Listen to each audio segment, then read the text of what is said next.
If you like what I do, please consider subscribing to the channel if you haven't done so already, join the Patreon page, and purchase something from the Teespring store or Etsy shop. Every little bit helps. Thank you.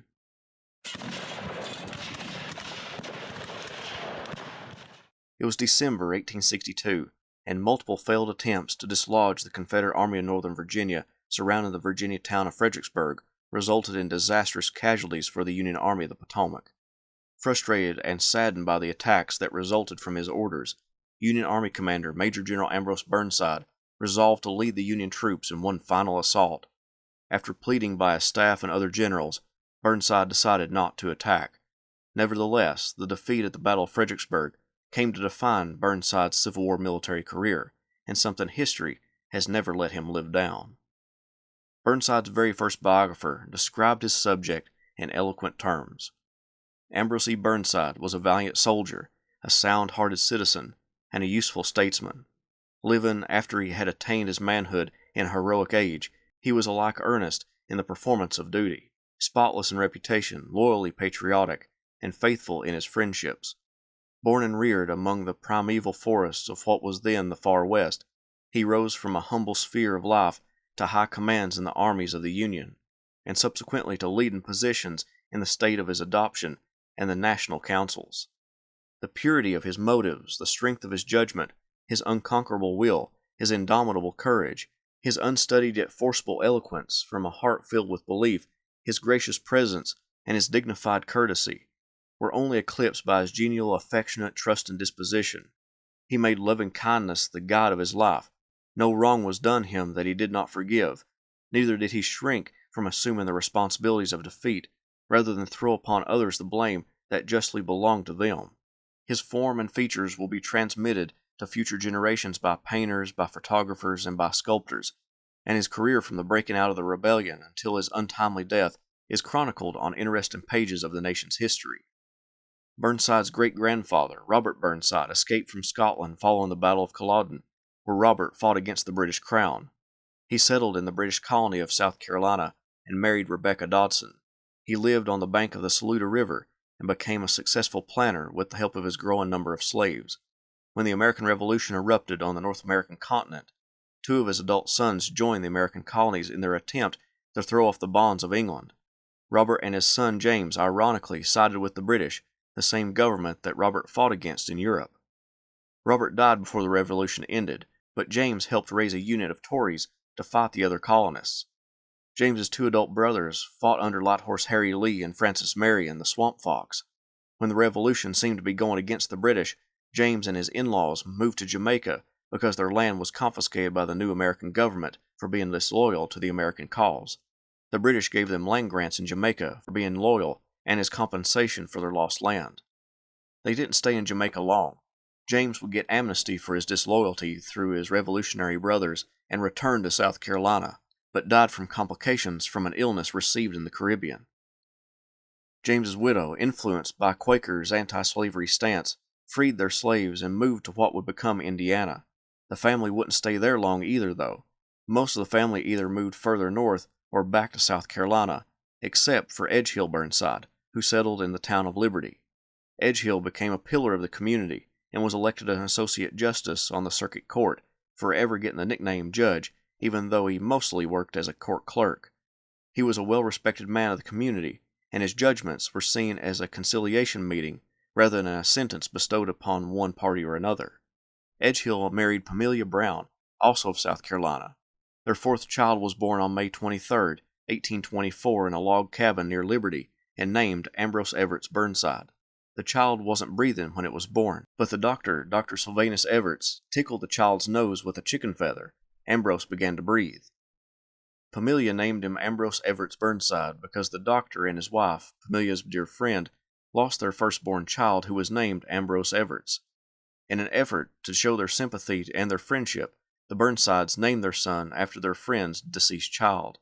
Years later, when entering West Point Military Academy, Ambrose's middle name would be written down as Everett by mistake, but the error was never corrected. Ambrose Burnside had a frontier childhood, and his father's love of education led to the young man being educated at a local seminary. He and one of his brothers were part of a debate club, and they held their meetings in the local courthouse. During one of these meetings, Ambrose's brother found that his wallet was gone. Ambrose took the initiative and closed the door and locked it, saying there was a thief amongst them and they must be found out. A young local lawyer became the suspect, and when he refused to let anyone search his person, Ambrose grabbed him by the collar and found the wallet. After the altercation, the lawyer left town, never to be seen again. Ambrose's mother passed away in 1841, and his father began to have trouble paying for the children's education, so he got Ambrose an apprenticeship with a tailor in Centerville.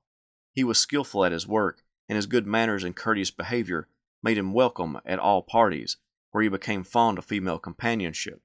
However, his heart wasn't in being a tailor. He began to read any book he could get his hands on, particularly military history. He actively sought out veterans of the War of 1812 and other wars, and would listen intently to their stories. Once his apprenticeship was complete, Ambrose moved back to Liberty, where he opened up a shop with another gentleman, calling it Myers and Burnside Merchant Tailors. Ambrose was a jovial and courteous man, but was never afraid to stand up for himself or others, as exhibited by his handling of the thief.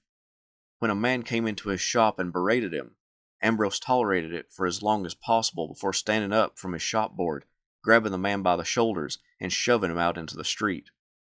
He regularly attended church and became the Sunday school secretary.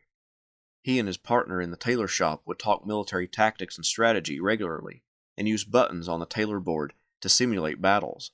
During one such occasion, Ambrose moved 500 buttons to illustrate soldiers going from columns into line of battle. Ambrose's father decided to gratify his son's ambition, and since Edgehill was in the state legislature, he was able to get the governor and other officials to appoint Ambrose to the United States Military Academy.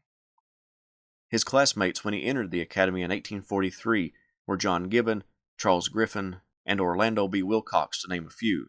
Ambrose Powell Hill would end up graduating with Burnside's class because he took a year off for medical reasons related to contracting gonorrhea. Burnside's roommate was Henry Heath, a Virginian. He grew close and became dear friends with him. They were always getting into trouble and playing practical jokes. At one point in their cadet career, they began to haze newcomers. One cadet from what was called the Far West came to the academy. He possessed long hair and a scruffy beard, which got him the nickname the Bison in the story. Heath told the new cadet that if he went to inspection looking like that, he'd be in prison for 20 days and only be given bread and water to eat and drink. The scared cadet asked what could be done, and Heath said he would take him to the cadet barber. The cadet barber shop was indeed Burnside and Heath's room, with Burnside playing the barber. The Bison asked if Burnside could finish the job before the evening drum beat. Burnside assured him that he could, but as Burnside cut his hair, he timed it so that he only cut one side of his head and shaved only one half of his face by the time the drum beat for evening parade. Burnside and Heath shoved the poor lad out the door. Upon seeing the superintendent of the academy, the Bison saluted, and when he saw the other cadets remove their hats, he did as well, revealing the half-cut head and half-shaven face. The superintendent asked where he received such a cut, and the Bison revealed that the cadet barber had cut it. The superintendent had the Bison show him where the cadet barber was, and took him right to Burnside and Heath's room. Upon entering the room, the superintendent found Burnside and Heath uncontrollably laughing in their beds. Burnside revealed that he was the barber, and the superintendent made Burnside finish the job. For a little time, Burnside's nickname was Cadet Barber. Burnside and Heath jeopardized their schooling by sneaking away to Benny Haven's Tavern, a notorious location where cadets would sneak away to drink against West Point's rules. Because of his rambunctiousness, Burnside accrued a nearly fatal amount of demerits, earning 198 demerits in his first year, 2 away from dismissal. Most of his demerits were small, like absent for breakfast, visiting other cadets outside of designated hours, and other small infractions that added up because of Burnside's unwillingness to wrangle his own self in. Despite his restlessness and his accruing of demerits, Burnside at one point held the rank of cadet lieutenant and cadet captain before returning to the ranks when found absent without leave. In his final year, he took examinations that all cadets were tested on. One of Burnside's biographers explained the severity of the exams.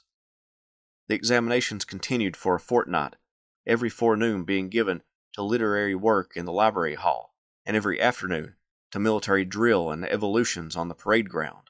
In the library hall, the members of the examining board and the professors sat at a semicircle table, in front of which 3 large blackboards in frames. The cadets marched in to the tap of the drum in squads of 8 or 10, one being sent to each board to solve a question proposed and one standing with arms folded to answer oral questions. These were put at him with small mercy and with rigid impartiality. Unless promptly answered, he received an unfavorable mark. Whenever a cadet at the blackboard had completed his work, he faced about, folded his arms, and waited till called upon for explanation of his work. The regular business of the other cadets, in study and recitation, continued as though no examination was going on. Cadet Burnside was pronounced by the examiners the finest looking and most soldier-like of the corps, and he was found equally ready when demonstrating mathematical problems on the blackboard or executing maneuvers on the field. One day he was questioned on the preliminary steps and surveys necessary to laying out of a line of railway in any new location, and the requisite calculations in excavating, filling, etc. On another day he was examined on the principle which controlled the relative positions in line of the several companies in a regiment, and upon the evolutions of regiments and brigades. When Burnside finished his exams and graduated in the class of 1847, he stood 18th in his class, representing his middle-of-the-road grades. By the time he graduated, the Mexican-American War was in full swing, and the class of 1847 were called on to join the campaign against Mexico.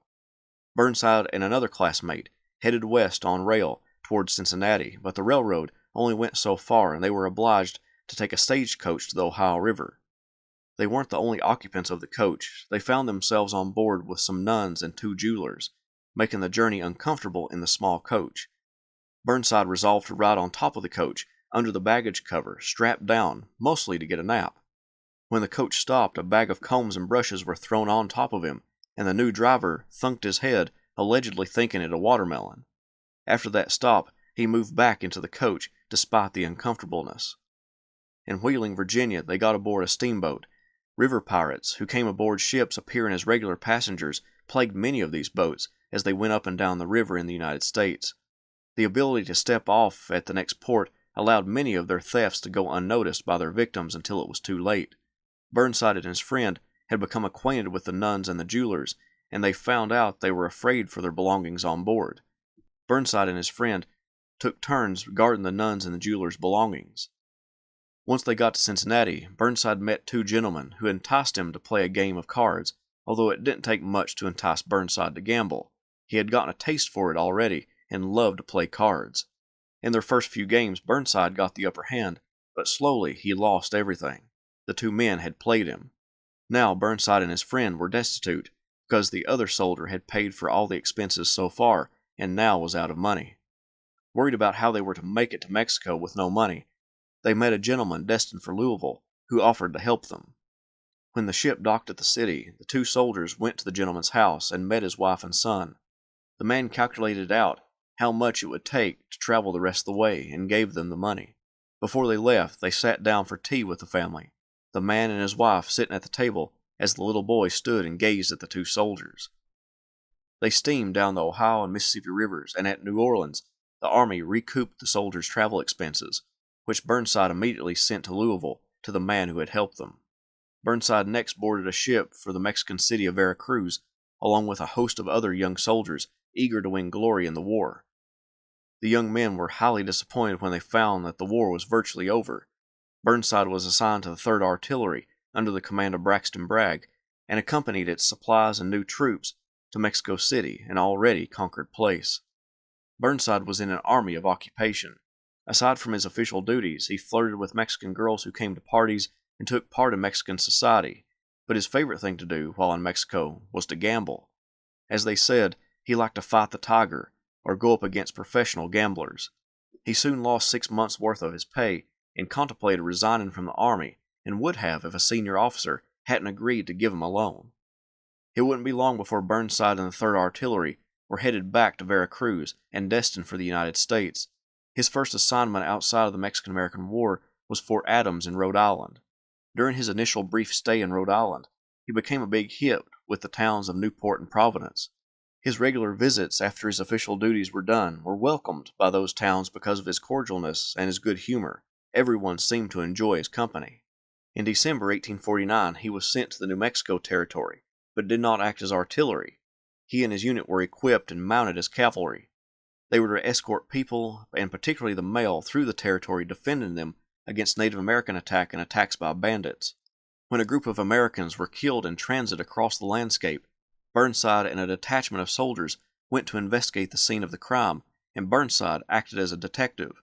In his report he stated, "From these facts I am led to the following conclusion, that the mail party with 5 or 6 other persons who had joined it arrived at the wagon mound either before the snow fell on the 3rd of this month or whilst the snow was still on the ground, for no tracks of any description could be seen.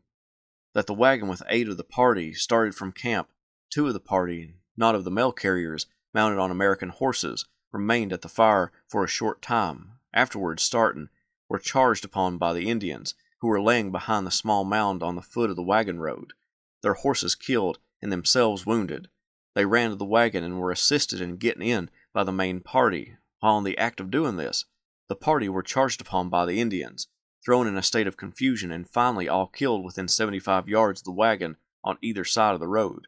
This opinion is sustained by the fact of the 2 men who were in the wagon being wounded each in the left thigh, the most common wound a man receives on horseback, and one that could not have been inflicted whilst they were in a wagon. No signs were discovered of any Indian being killed. The attacking party were evidently in great numbers, from the large number of arrows found on the ground, but the best evidence of it is the small space within which the whole party were killed."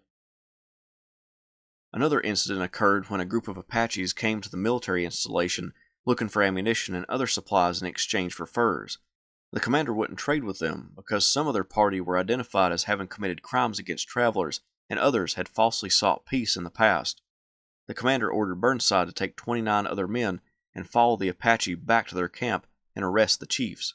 When the soldiers caught up to the Apaches, a small skirmish erupted, and Burnside ordered a charge, which drove the enemy about 9 miles and resulted in many Native Americans being killed and Burnside being wounded in the head by an arrow just below the ear.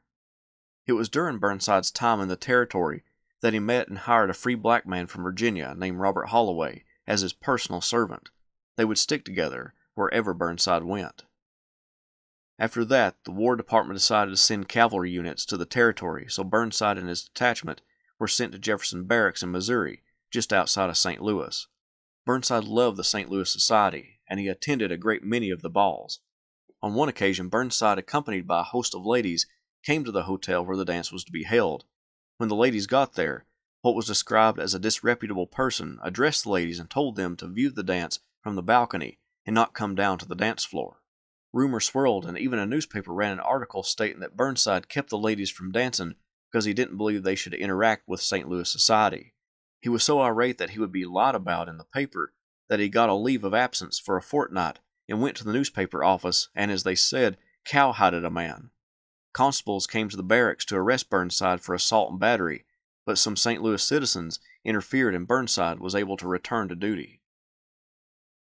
The Treaty of Guadalupe Hidalgo ended the Mexican-American War and provided the United States with half of Mexico's territory. The boundary needed to be surveyed, and when the Survey Commission, made up of military and civilian commissioners, both U.S. and Mexican, got into a heated debate about commissary stores, it was decided to send an able officer to join the surveyors as the quartermaster. Burnside was chosen as the new commissary and quartermaster. He traveled through San Antonio, then through the Guadalupe Mountains to the surveyors, but the American surveyors were in a heated argument.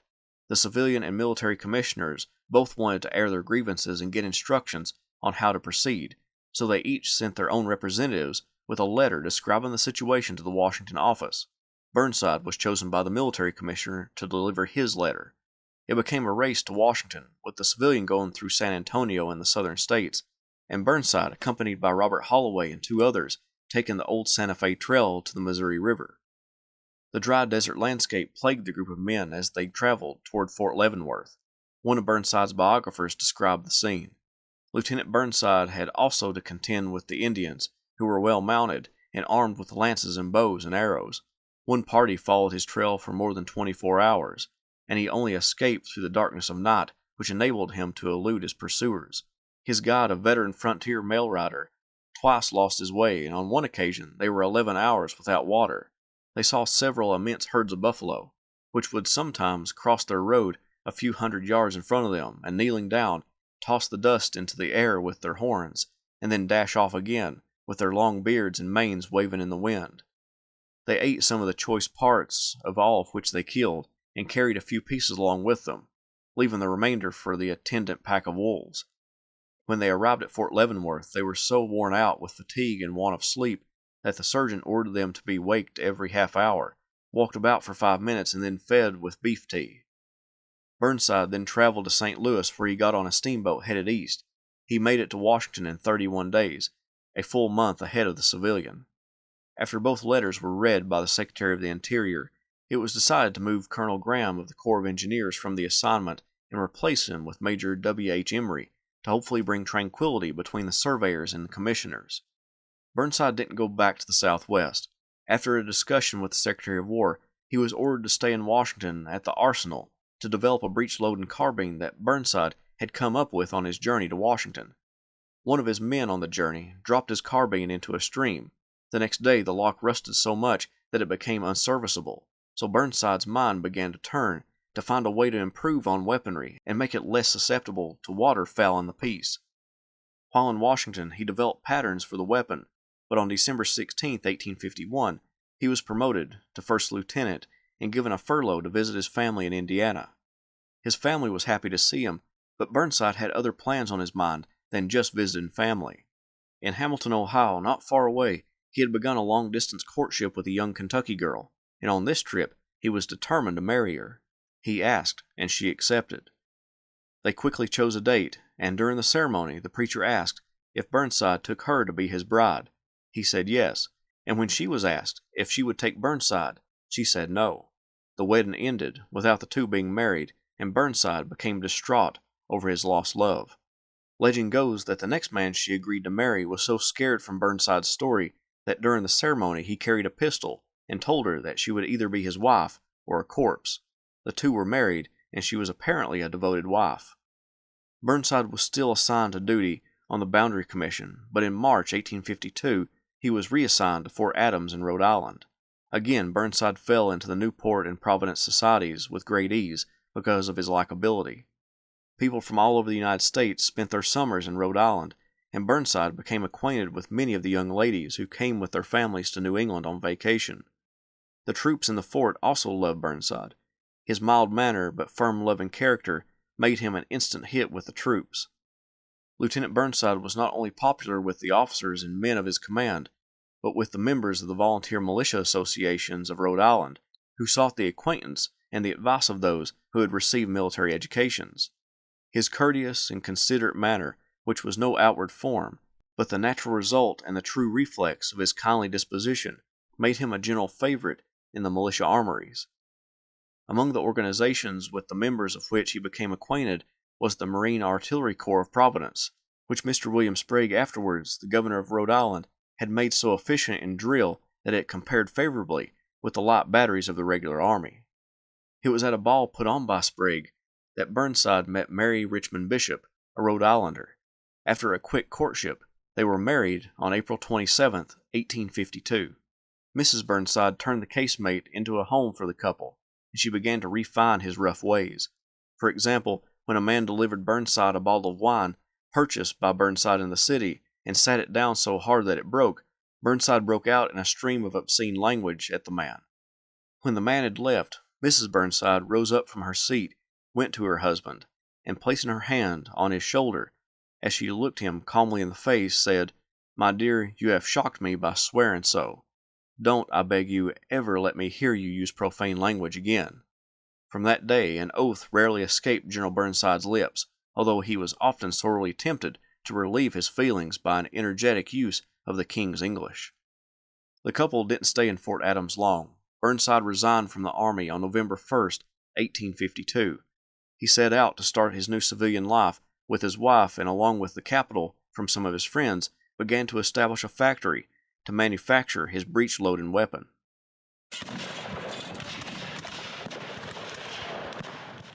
When Ambrose Burnside left the military, he didn't move far away from his military duty station. He moved to the town of Bristol, Rhode Island, and set up the Bristol Rifle Works, equipped to manufacture everything lock, stock, and barrel. Army officials came to inspect the facility and approved of it making weapons. Burnside's mind raced with ideas about manufacturing his new weapon. Reading countless books on projectiles and armaments, he often brought his work home with him and studied weaponry intently. His military acumen was respected by the citizens of Rhode Island, and in 1855 he was named the Major General of and commander of all the state's militia. His stint as its commander didn't last long, though. By the next year, Burnside ordered a court-martial for a member of the militia who failed to occupy his proper position during the 4th of July parade. The militiamen argued that it was raining and the new uniforms for the corps would get dirty, and that was the reason that he wasn't at his post. The governor ordered the court-martial dissolved and Burnside resigned. The man he intended to put on trial was then named the commander of the state's militia. Also in that year, Burnside was named by President Franklin Pierce to the Board of Visitors to West Point Military Academy. He was a member of the Committee on Discipline, Police, Quarters, and Mess Arrangements, and Practical Suggestions. As one of his biographers wrote, he rightly believed, as had been said by his associates, that a military education must be founded on a mathematical training and knowledge. Hence he gave in the course that prominence which they have ever since retained to mathematics, natural and experimental philosophy, and engineering. An attempt made by a member of the board to suggest a change of this course of studies met with decided opposition from General Burnside and failed. In March 1857, Burnside was chosen as the Democratic candidate for Congress from his district. His great reputation among the state's citizens made them fall in love with the Hoosier and welcome him as one of their own. The Bristol Phoenix, a newspaper opposed to Burnside politically, had this to say about the gun manufacturer. Our distinguished townsman, General A.E. Burnside, has been honored by the Democratic Convention with the nomination to the next Congress from this district. If it were possible for the general to be elected, he would fill the office with honor to the state, the town, and himself. Burnside fully intended to canvass the area and speak with the voters, but his business wouldn't allow him to do that. So he wrote an article in the local Democratic paper. It read in part, "Fellow citizens of the Eastern Congressional District of Rhode Island, I have been kept from the state by urgent business. Otherwise, I should, before this, have fulfilled my promise made to you in the letter of acceptance of my nomination to Congress by the Democrats of our district. I shall not be able to meet you, as I hoped, and therefore take this method of briefly expressing my views upon some of the most important political topics of the day, that those who choose to honor me with their votes may know for what they are voting. I am in favor of a tariff that will incidentally protect home industry, home capital, and home interest, and that will enable our manufacturers to compete successfully with foreign manufacturers without interference with the constitutional basis of our revenue laws. I am opposed to the wholesale giving away of the public lands to railroad corporations and other like institutions.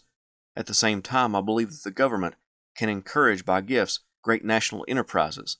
Such works, in my opinion, are the Atlantic and Pacific Telegraphs and the Pacific Railroad.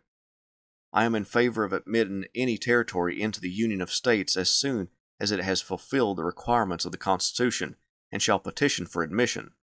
A taint of injustice, bribery, outside influence, or force attached to the petition would secure for it my unconditional opposition. I believe that the principle of allowing the people of the states and territories to arrange their own local institutions is right, and that the general government should only interfere when it finds that the people of a territory are checked in that privilege by improper influences, and when it does interfere, it should be without prejudice and with energy. Whether I remain a private citizen or am made by you a public servant, I shall give to James Buchanan's administration my humble support so long as he is governed by the great principles laid down in this inaugural address, but I owe no allegiance to any party that will compel me to support his administration should he depart from those principles. Fellow citizens, I have been in your state but 5 years and am comparatively unknown. It is but just that you should know my political opinions, and this is my excuse for trespassing even thus briefly upon your patience." Burnside's discussion of territories becoming states came directly from the Kansas-Nebraska Act and the emergence of Bleeding Kansas, where that territory's citizens got to vote whether they would be a free state or a slave state, also known as popular sovereignty. Fraud in the election made many people question whether popular sovereignty would work. Here Burnside stated that he was comfortable with a state choosing its status as free or slave, but thought that it must be done under honest conditions, and void of outside interference or influence. Bleeding Kansas resulted in people coming from all over the country to sometimes settle, but many times fight for one side or the other, and what resulted was a civil war in Kansas. In this respect, Burnside followed the Democratic Party line. Burnside lost the election, 1,971 votes to 5,442 votes. In August 1857, Burnside took part in one of the most important moments of his civilian life, testing of his breech-loading rifle at West Point Military Academy. Many inventors were invited to come to the academy in order to test their weapons and be judged by a board made up of 6 officers. Rounds were fired by the inventor and then members of the board. Captain Henry Heath, Burnside's old West Point friend, even took a shot with Burnside's gun. Up to 100 rounds were fired through the weapon without cleaning it to test how well it held up to repeated use. In his official statement to the board about his weapon, he wrote, "It is light and portable. It can be fired with as much speed as is desirable. It is not liable to foul in firing in either the barrel or chamber, owing to the peculiar construction of the cartridge. The cartridge is watertight and can be taken from the chamber in perfect condition after loading, thereby making a great saving in the expenditure of cartridges, and securing the most necessary principle in warfare, and border warfare particularly, that is, a full reliance upon the efficiency of the cartridge at all times and in all weather. The arm can be fired with loose powder and ball or paper cartridges. The cartridge exactly fills the chamber, and the ball, as a consequence, starts from its bed, with the axis corresponding with the axis of the bore. The cost of the cartridge is about double that of the paper ones, but the cases can be reloaded. The increase in cost, of course, is trifling if they are more efficient. I have studied to make my arm a purely military one." Out of all the weapons tested on the grounds at West Point, Burnside's stood out as the best. The board stated, "After a full and careful consideration of all the arms tried, the board are of the unanimous opinion that the breech-loading rifle submitted by A. E. Burnside of Rhode Island is best suited for the military service. As a breech-loading arm, it is thought to be simple and strong in its parts, and therefore less liable to get out of order than any other. The cartridge is simple in its structure, strong, and perfectly protects the powder from moisture, and the gun from the clogging action of the gas. In expressing this opinion, the board do not wish to be understood as disparaging the merits of the other guns tried, for they consider that some of them possess much merit and evince much ingenuity in their construction. In submitting this opinion, the board feel it their duty to state that they have seen nothing in these trials to lead them to think that a breech-loading arm has yet been invented which is suited to replace the muzzle-loading gun for foot troops. On the contrary, they have seen much to impress them with an opinion unfavorable to the use of a breech-loading arm for general military purposes. They did, however, recommend it for the cavalry, and when another board was assembled and tested Burnside's weapon, they agreed with the other board that it was a fine firearm and agreed for it to be used in the mounted arm of the service. Years prior, Congress set an appropriation of $100,000 for Burnside upon his weapon being chosen. Burnside traveled to Washington to meet with the Secretary of War, John B. Floyd, about his payment. Floyd was hesitant about giving out the money for the gun to be manufactured for the Army. Destitute, Burnside traveled to New York to hand over all of the Bristol Rifle Works, including the patents, to the company's creditors. Then he entered a second-hand clothing store, sold his uniform, epaulets, and sword for $30. He sent that to his wife Mary and then headed west to look for work. He stopped in Liberty, Indiana to see family and to search for employment. He reached out to his old comrade George McClellan for employment in the railroad. By April 1858, he accepted a position as the cashier for the Railroad Land Office in Chicago, Illinois, a growing railroad hub and economic powerhouse. He then sent for Mary to join him. They stayed with McClellan to reduce expenses, and Burnside used every available penny to pay off his creditors in full from his salary. Burnside had impressed his superiors so much that he was named the treasurer of the Illinois Central Railroad, with its headquarters in New York City, which he moved to in June 1860. That fall he traveled on business to New Orleans. He found that place plagued by the talk of secession and civil war. Everywhere he turned, even his close acquaintances were speaking of the country falling apart. When someone said the North wouldn't fight, that once the South seceded, the Middle and Western states would join the new Confederacy, Burnside responded by saying, "You entirely mistake the character of the Northern people. They will fight. They never will allow the Union to be broken and a free government to be thus destroyed without a contest. If you persist in your purpose of secession, there will be war, a bloody and cruel war. Not only will the North fight, but she will also triumph. The experiment of secession will fail, and the South, in ruin and desolation, will bitterly repent the day when she attempted to overthrow a wise and beneficial government. Why do you seek redress for what you call your wrongs in civil war? The first gun that you fire will unite us all, whatever our political opinions may be, in opposition to your attempt. The government will be sustained, and you will suffer a disastrous defeat. In November, Abraham Lincoln, the Republican candidate, won the election, sending 7 states into the throes of secession. When that new Confederacy of states fired on Fort Sumter on April 12, 1861, Burnside put his business in order because he believed that West Point trained citizens would be called upon to put down the rebellion. However, the state of Rhode Island sent him a telegram before the United States government could contact him, asking him to take charge of one of its state regiments, the 1st Rhode Island Infantry Regiment.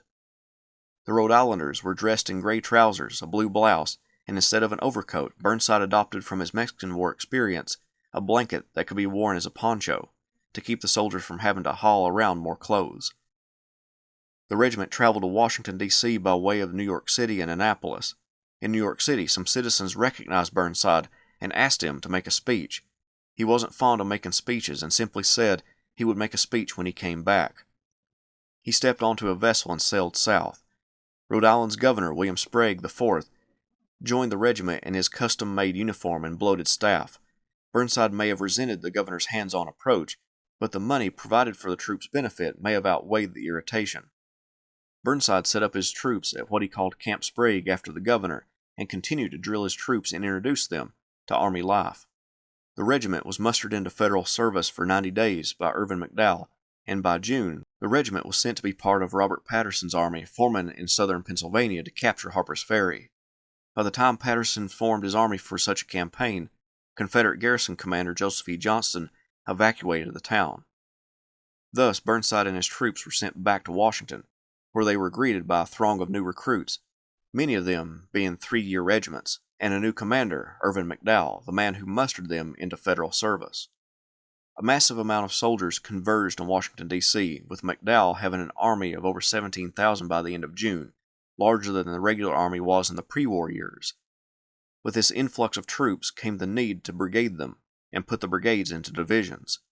Generally, those with military experience obtained higher ranks as brigade commanders were needed.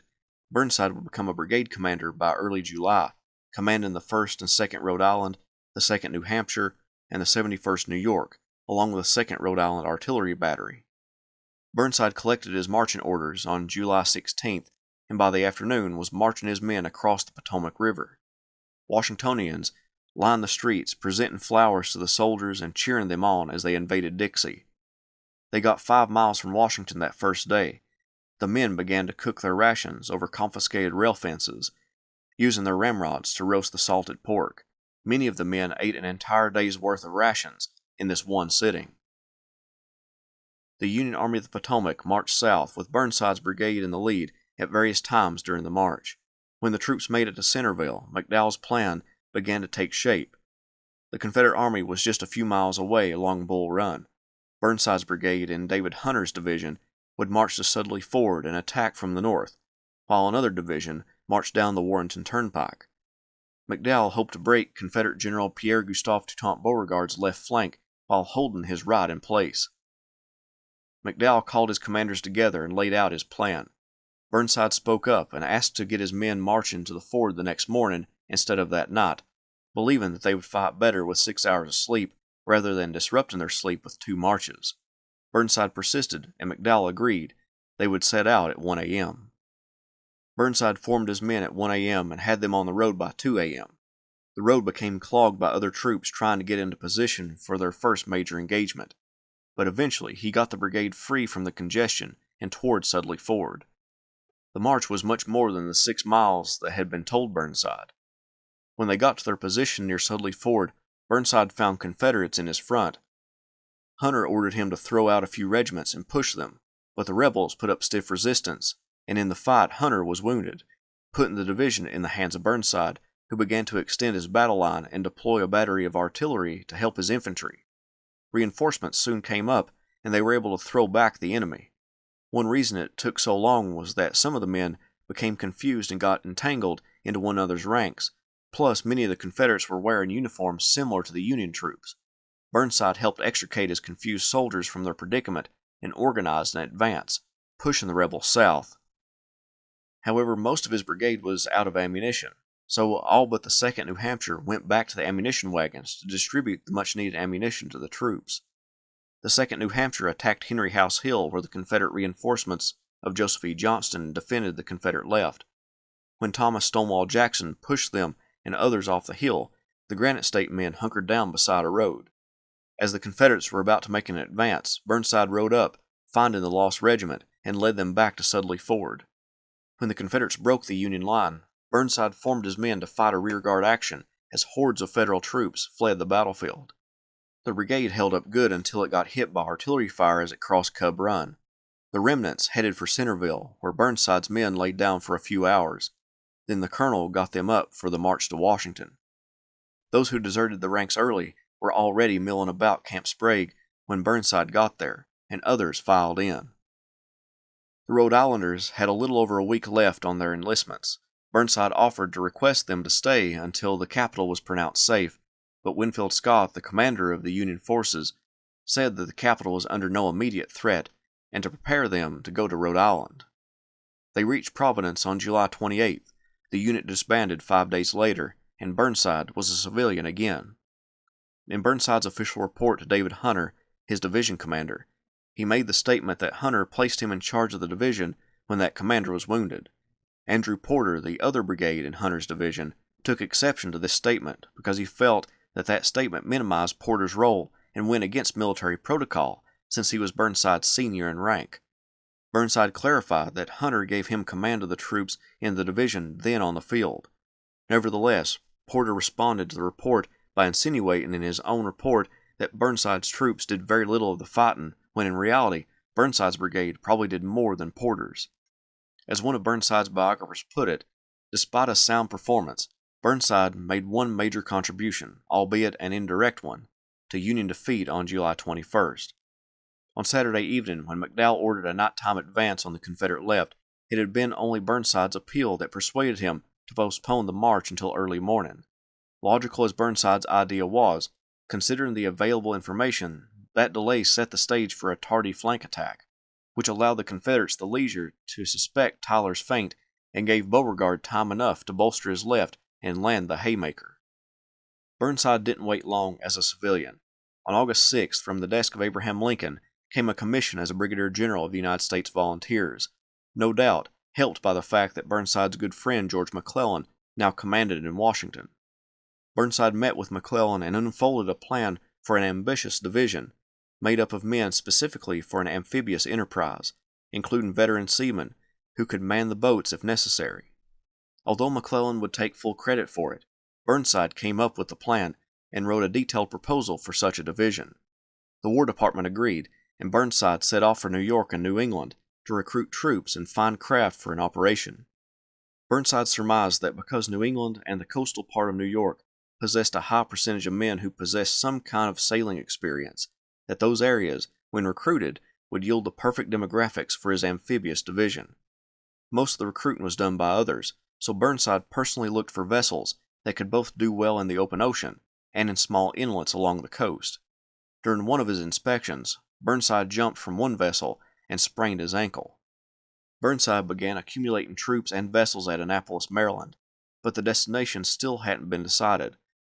Burnside, talking with a man familiar with the coast of Texas, thought at first that that area may be the best option to invade and land a Union force, but initial success on the North Carolina coast at Hatteras Inlet and the Outer Banks began to get the attention of Burnside and President Abraham Lincoln. Colonel Rush Hawkins, an officer who commanded the Union garrisons along the North Carolina coast and who had been sent away because of his inability to get along with others, met with Abraham Lincoln and George McClellan. He spoke about the loyal Union citizens of the region, which got Lincoln's attention, and it was soon decided that North Carolina would be the site of an amphibious assault. In November at the Cooper Institute, speakers got up and described the plight of the loyal North Carolinians, and among the speakers was Burnside, who had a hard time fulfilling the promise of a few months previous when he said he would make a speech when he came back, prior to the first Battle of Bull Run. When he did speak, he spoke about the needs for funds to relieve the Unionists in North Carolina, and then the majority of his speech concerned the new commander of Union forces, George B. McClellan. By December, Burnside transferred all of his troops, staff, and even his wife to Annapolis in preparation for the coastal attack. The Burnsides threw a party for the staff and their wives a few days before Christmas, and then Burnside got to work doing paperwork and finalizing preparation for the excursion. One of his private secretaries, Daniel Larned, found Burnside had fallen asleep while scratching his name on a document because of all the hours of work. Another time, as Burnside was behind Larned asked him multiple questions, then noticed Burnside wasn't answering any. He found the general leaned against the wall, asleep. The paperwork involved in his new division and his attention to every detail made him work exceptionally hard at his job. One of Burnside's biggest responsibilities was taking care of his family and his in-laws. Burnside's father's death made him the de facto head of the Burnside family. He kept his business career and his military career separate, though. For example, when his uncle sent Burnside's cousin to be used on the general's staff, Burnside wouldn't fall into nepotism and sent his cousin back home unceremoniously. However, he got family members jobs on the Illinois Central Railroad and helped take care of his mother-in-law as well as other family members. On January 6, 1862, Burnside's men embarked on their vessels in Annapolis, Maryland, destined for the North Carolina coast. The snow landed on the docks, and the men came out of their naval buildings or out of their tents to take their place on the ships. Numerous citizens wondered where the men aboard the flotilla were headed. One gentleman became so obsessed with knowing their destination, he went to Abraham Lincoln and begged the president to tell him where Burnside's men were destined. After the man pleaded, Lincoln agreed to tell him. The president leaned over and whispered that the expedition was going to sea.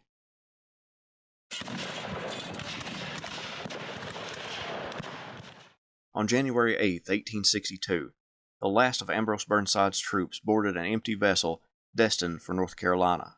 Burnside himself sailed on the George Peabody, one of the heavier steamers in the squadron, but he wouldn't stay there long. When bad weather seemed on the horizon, soldiers began to question the integrity of their ships. To inspire confidence, Burnside took up residence on the propeller-driven gunboat called Pickett, the smallest and most vulnerable craft within his command. By the 10th of January, they were at Fort Monroe, where the soldiers could see Confederate flags flying from Hampton Roads. The next day, the squadron moved out into the Atlantic on their way to the North Carolina coast, arriving there a couple days later after a storm separated the ships. Maneuvering through the Outer Banks was dangerous because of sandbars, which is why Burnside wanted lighter ships. The ship, the City of New York, ran aground on a bar, and its occupants had to be rescued. The other vessels, especially the steamers, had a difficult time, but as one of Burnside's biographers put it, Yankee ingenuity was all Burnside could rely upon. But in the end it triumphed.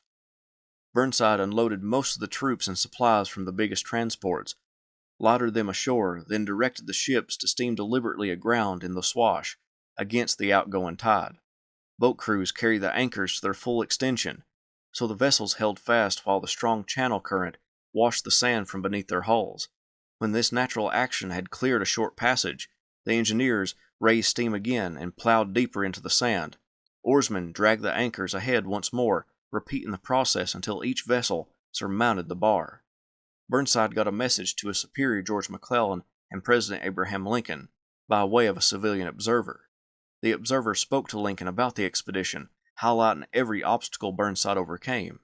Lincoln was getting distraught as the man told him the story, and at the end the president said that it has been a failure and Burnside must be recalled. The observer said no, that Burnside was progressing well despite the impediments. The president's expression brightened, and he encouraged the expedition. In a letter to McClellan, Burnside wrote, "I have never undertaken a work that has presented so many obstacles." And when a newspaper asked him for the names of the contractors who misrepresented the drafts of their transports, he stated, "It's all my fault. I should have satisfied myself with my own eyes and hands that the vessels were as represented. I had no business to trust any man in such a matter." Getting over the bars was difficult, but once through them, Burnside's men and ships were running out of water. One of the steamers could produce 3,000 gallons a day, but it tasted brackish, and it wasn't enough to supply the nearly 20,000 soldiers and sailors. Before leaving Maryland, Burnside organized a series of ships to arrive every day with water, but by January 26th, none had arrived. As his men lay thirsty, Burnside turned his binoculars to the horizon and saw storm clouds coming. The heavy rain gave the men the needed water until the ships arrived with the nourishment. With a steady supply of water and most of his ships in the Sound, Burnside steamed northward to Roanoke Island, the site of a Confederate garrison, drastically undermanned. 7 Confederate ships stood in Burnside's way of the island. The battle began on February 7th, with Union ships capturing, sinking, or forcing the Confederate crews to scuttle all but 2 of the enemy ships. Burnside had sent his infantry ashore at Ashby Harbor. The next morning, Burnside's infantry maneuvered up the island road to the fortifications. The Union infantry overlapped the Confederate works and poured volleys into the rebels. Burnside's troops got into the rear of the fort, which sent the rebel garrison running. Burnside organized the pursuit of the retreating enemy. Taking a handful of men, Burnside attacked Fort Bartow and captured it. The fort had been abandoned by the Confederate garrison, and Burnside rounded up a few more prisoners.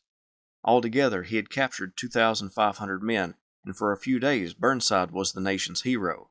For many months, very little activity occurred, so Burnside's expedition was the bright spot for the Union until a few days later, when Ulysses S. Grant captured Fort Donelson. While on Roanoke Island, Burnside sent small raiding parties throughout the North Carolina coast, subduing squads of Confederates and foraging for needed supplies. Burnside did this to keep the men occupied and to keep them in fighting shape. Some of the men hadn't been under fire, so this gave them a little experience. Soon, Burnside would launch the next phase of the expedition, the capture of New Bern. 7 Confederate-held forts guarded the river entrance to the town. Burnside concluded that the infantry would disembark below the forts and the gunboats would aid in the assistance of the capture of the fort. To communicate with the ships, Burnside and the commander of the vessels came up with a signal of rockets. 1 rocket signaled that Burnside's troops were on the move. 2 rockets signaled that they were about to advance on the enemy. 3 rockets let the gunboats know their rounds were falling short, and 4 rockets indicated they were overshooting. That way, the infantry and the naval element of the attack wouldn't interfere with the other, but more so that the gunboats wouldn't hit the massed infantry. On the morning of March 11th, the squadron with the infantry moved toward New Bern. On March 13th, the infantry went ashore at Slocum's Creek, and the gunboats maneuvered up the Neuse River. Burnside stood in the horrible mud of the landing and encouraged the men to keep all their supplies and not get rid of anything, even if they deemed it in excess. It was a common practice for soldiers to get rid of anything that they thought they might not need. Burnside knew this and made sure his men knew that resupply wouldn't come until New Bern was taken or if they had to retreat. The first few entrenchments were evacuated by Confederate defenders at the side of the Union fleet, so Burnside's first big test was Fort Thompson. On March 14th, Burnside's men attacked the fort with the screaming shells from the gunboats cutting through the air. The shells were more psychological warfare against the Confederates because a horrible fog prevented the ships from seeing their targets. Burnside and his staff sat on their horses under some trees. When a stray shell hit one of the trees, a branch fell on the officers. No one was hurt, and it got a laugh from the rank and file around them. Burnside's style of conducting battle was to let the officers on the front lines make the decisions for themselves that fit the overall plan. He remained behind the lines, sending reinforcements where needed and answering any questions that officers may have. The assault on Fort Thompson was difficult, but the division of Blue Infantry overwhelmed the rebel defenders and captured the fort. However, the rocket signals agreed upon at the beginning of the invasion didn't involve a signal to cease fire. Blue soldiers swarmed over Fort Thompson, but the gunboats still sent shells into the fortifications. A brave color guard climbed the ramparts and waved the stars and stripes until the gun crews saw the banners and stopped shelling. With the fort captured, Burnside rode to organize his men and prepare them for the next movements. His horse pranced in front of the 24th Massachusetts, a regiment who didn't get to take part in the Battle of Roanoke Island. Burnside yelled out at them, "Well, boys, I gave you something to do this time, didn't I?" The men gave a loud cheer to their commander in response. The retreating Confederates burned all that they couldn't take with them as they went through the town of New Bern. As one of Burnside's biographers put it, except that General Branch, the Confederate commander, managed to escape with the greater part of his command in whatever state of rout and demoralization, Burnside had earned another complete victory. True, he had fielded twice as many troops as his opponent, but the contemporary wisdom called for nearly that proportion to carry fortified works. He had not only gained his objective, but had inflicted heavier casualties in the process. His own losses amounted to less than 5% of his available troops, while Branch's approached 15%, prisoners included. The victory at New Bern gained the attention of Northerners and put Burnside's name on the lips of politicians as one of the standout generals of the war.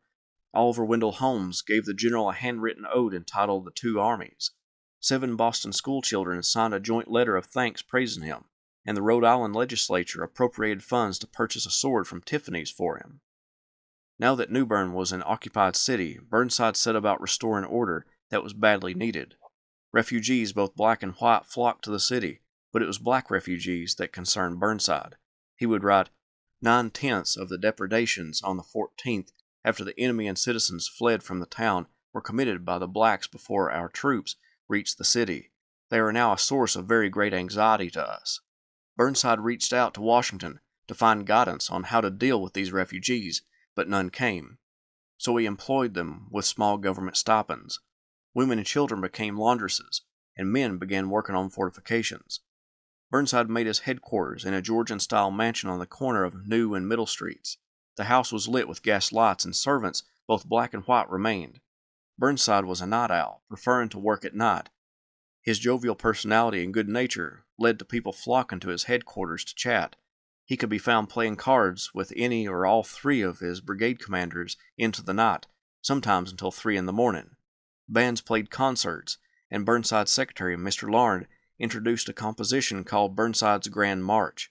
The general sent a copy to his wife, who hated music because she suffered through music lessons.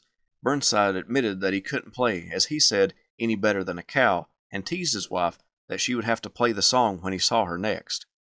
2 of Burnside's brigades stayed at New Bern, with the 3rd, under John G. Parke, going to Fort Macon to capture that installation. Parke would lay siege to it beginning in late March. The expedition gained Burnside the rank of Major General, and in April he received reinforcements, which he dispersed throughout his command in order to create 3 small divisions. But even with this increase in soldiers, he didn't possess any cavalry in order to launch any significant reconnaissance. In mid-April, Burnside suffered his first defeat of the expedition, although he wasn't on the field to command the troops in the fight. He sent a few regiments under one of his brigade commanders, Jesse Reno, to attack South Mills, the southern terminus of the Dismal Swamp Canal, and destroy one of its locks. Reno was defeated and forced to retire. Anxious to learn the progress of Parke's siege of Fort Macon, Burnside and his staff, aboard the Alice Price, sailed for the siege lines. Before they arrived, they spotted a ship sailing away and ordered it to halt. It didn't slow down, even when the Alice Price sidled up to it. Burnside unholstered his revolver and shot across the bow. The ship came to a halt. It was owned by some locals, and 2 crew members came aboard the Alice Price to speak with Burnside. The crew told Burnside all the information they knew about the Confederate movements, and in an extremely friendly manner shook his hand. Burnside then landed near Parke's siege lines and asked for the fort's surrender. When it was turned down, Burnside authorized Parke to shell it. Parke assembled 2 batteries of mortars and a battery of 30-pound rifles, and at 5:40 a.m. on April 25th, the bombardment began. 11 hours later, Burnside saw a white flag appear over the fort. With Fort Macon captured, Burnside now had a deep water port, and his squadron had a nearby coaling station. Although Burnside was performing military duties, he found time to perform other duties, like those associated with the Illinois Central Railroad, which he was still technically treasurer of. But some duties were both personal as well as professional. He received a letter from a woman in Louisville asking if Burnside could find a place for her son who had fought at Shiloh and had a horse shot out from under him. This wasn't just any woman. This was the wife of the man who gave Burnside and his comrade money in Louisville to make it to New Orleans when they were headed to the Mexican-American War. Her son was the little boy who stared at the 2 soldiers when they ate with the family. Burnside indeed found a spot for her son in his command.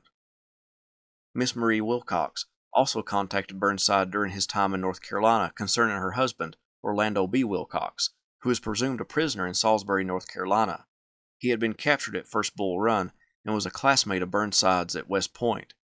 Marie wanted to see if Burnside could help get her husband released since he was held prisoner in Burnside's department.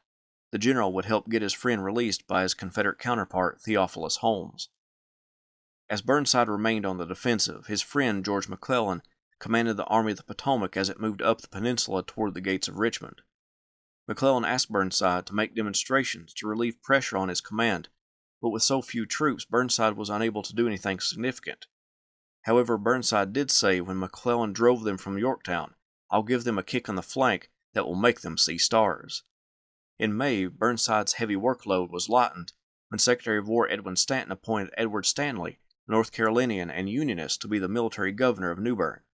Burnside's headquarters was actually Stanley's house, and out of respect to Stanley, Burnside moved his headquarters to the corner of Johnson and East Front Streets. Although Stanley was a Republican and Burnside was a Democrat, they bonded over their belief that secession was wrong. They also bonded over the fact that they didn't agree with abolitionists, or at least not volatile abolitionists. Burnside would eventually come around to the idea that emancipation was a way to end the war and preserve the Union. New Yorker and minister Vincent Collier came to New Bern on his own authority to do religious work. Burnside would appoint him to be the superintendent of the poor. Because most of the poor were black and Collier was an abolitionist, Collier began a kind of early Freedmen's Bureau for African American residents of New Bern. He built a school for them and employed a runaway black woman in his home. When it was discovered that the woman was the slave of Stanley's friend, Stanley ordered Collier to return the man's property. Stanley also reprimanded Collier for teaching African Americans to read, citing the North Carolina law that forbade it. Collier resigned from his position and headed north, but stopped over in Washington to stir up the anti-slavery politicians about how abolitionists were treated in the South under Union control. Secretary Stanton wanted Burnside to cooperate with General John Dix at Fort Monroe, so Burnside used the canal that Reno was supposed to destroy to make it to Norfolk and then to the fort. Confederate resistance had left the canal when Norfolk was captured. Being close to McClellan, Stanton recommended that Burnside meet with his old friend to discuss further action. For 5 hours, the men sat at McClellan's headquarters on the Chickahominy River and discussed old times, family, and the present military situation. After the meeting, Burnside sailed for Washington to meet with President Abraham Lincoln. Hours upon hours of discussion and answering a litany of questions resulted in Burnside losing his voice, but he did have enough strength to offer a judgment of the president. If there is an honest man on the face of the earth, Lincoln is one. When Burnside returned to New Bern, he was followed by the Rhode Island delegation chosen to present Burnside with the sword from Tiffany's. In a downpour, Burnside formed his corps into a square, and the 4th and 5th Rhode Island accompanied Burnside to the grounds, and when they did, the rain stopped, and a rainbow arched through the sky. Burnside accepted the sword and offered a small speech, giving all the credit to the officers and men of his command. Battery F of the 1st Rhode Island Artillery then fired a salute to the general. It was now late June, and Burnside wouldn't remain in North Carolina much longer. His expedition had been incredibly successful. The capture of the North Carolina Sounds virtually eliminated them as a haven for blockade runners and seriously hampered the movement of supplies to Norfolk. Burnside's presence there was also responsible for the retention of several thousand Confederate troops at Norfolk, relieving McClellan of that much pressure on the peninsula. It was not Burnside's fault McClellan did not take advantage of the circumstances.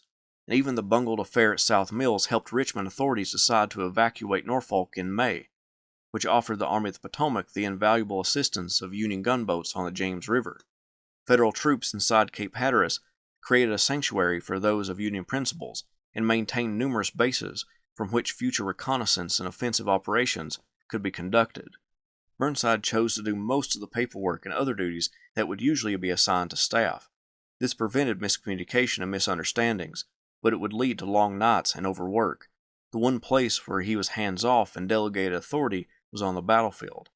Since he couldn't be everywhere, he gave his generals leeway to take advantage of any opportunity if it arose, and the subordinates knew, as one of his biographers put it, they wouldn't incur undue blame if success did not follow. He trusted them, especially those he took on the North Carolina expedition. However successful the campaign was, and the determination of the general himself, he was fighting with a numerical advantage, a naval advantage, and superior weaponry. Nevertheless, the Union needed victories, and his victories added greatly to Union morale, something gravely needed as McClellan's army sat outside Richmond, stationary. The War Department summoned Burnside to McClellan's aid, and Burnside put around 8,000 men on boats destined for Fort Monroe at the end of the peninsula in Virginia. When he arrived, he found that McClellan had been backed down the peninsula by Robert E. Lee's army. Burnside's troops remained at the fort while he and his staff journeyed to Washington, then Baltimore, then New York. Along the way, he was introduced to Henry Halleck, the new general-in-chief, brought from the West. But the more important meeting came between Burnside and Abraham Lincoln. Those two and Secretary of War Stanton sat in a room, and it was there that Lincoln asked Burnside if he would take command of the Army of the Potomac. Burnside argued that McClellan was the better commander and would refuse to be put in command. Lincoln took this as a sign of pure noble character, and although he didn't replace McClellan with Burnside, he came away from the discussion with respect for Burnside. Meanwhile, Lincoln sent a new Union army, dubbed the Army of Virginia, to attack the Confederates from the north, and recalled McClellan from the peninsula. Burnside and his troops would precede McClellan's army to the landing at Aquia Creek to support that new army under John Pope in its campaign. While Burnside's command was at Fort Monroe, two new brigades joined him, those under Isaac Stevens. Burnside acted as a conduit, funneling troops from Aquia Creek to Pope's army, including a large segment of his own force. He was soon called to Washington and then asked to go personally to McClellan and get him moving, sending troops north. Burnside did as he was told and went to the peninsula and was relieved to find that McClellan's army was finally on the move. Bad blood was already forming between McClellan and Pope. As Burnside and McClellan watched the Army of the Potomac march across a pontoon bridge, McClellan remarked to Burnside, "Look at them, Bern. Did you ever see finer men? Oh, I want to see those men beside of Pope's." With McClellan's force on the march, Burnside came back to Aquia Creek and began to send Pope reinforcements as they came off the transports. He basically didn't have a command, but held authority over those men disembarking and giving them their marching orders. It was mid-August, and Pope's army had suffered a defeat at Cedar Mountain, and Pope's communications had been severed by Stonewall Jackson a little later. Fitzjohn Porter, a corps commander in the Union Army and friend to McClellan, began sending reports from the front with disparaging messages about Pope. Burnside was the conduit through much of the communication to Washington, and when he and his acting chief of staff, John G. Parke, got these messages, they were concerned about whether to or how to send them to Washington. Both agreed that they couldn't alter the communications, and to not send them would be going against military protocol, so they sent them, and Lincoln received the disparaging remarks about Pope. When Pope was defeated at the Second Battle of Bull Run, what was left of the Army of the Potomac moved back toward Washington and Aquia Creek. Pope's army moved to Fairfax Courthouse. McClellan took command of the troops as they defended Washington. Soon the War Department found that the Confederate Army in Northern Virginia was crossing the Potomac and invading Maryland. Lincoln called Burnside to his office and once again wanted Burnside to lead the Army of the Potomac to combat the invading rebels.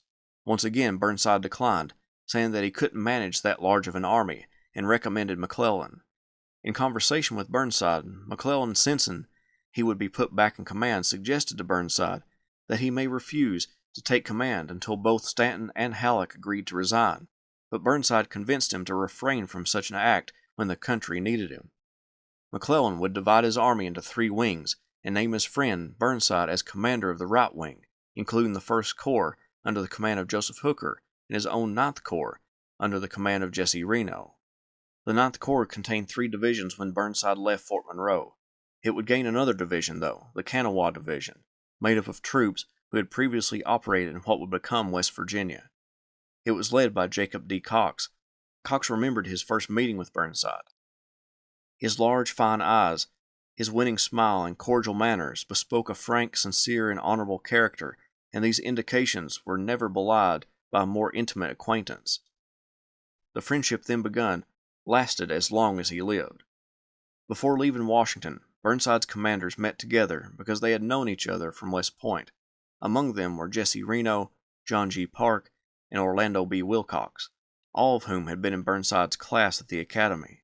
Samuel Sturgis, commanding one of the divisions, attended the academy at the same time as Burnside and the others, and Eliakim Scammon, a veteran of the Mexican-American War, had taught all of those former cadets ethics and English grammar at West Point. However, the meeting was short. McClellan ordered the Army west to confront Robert E. Lee. They began moving on September 7th, 1862.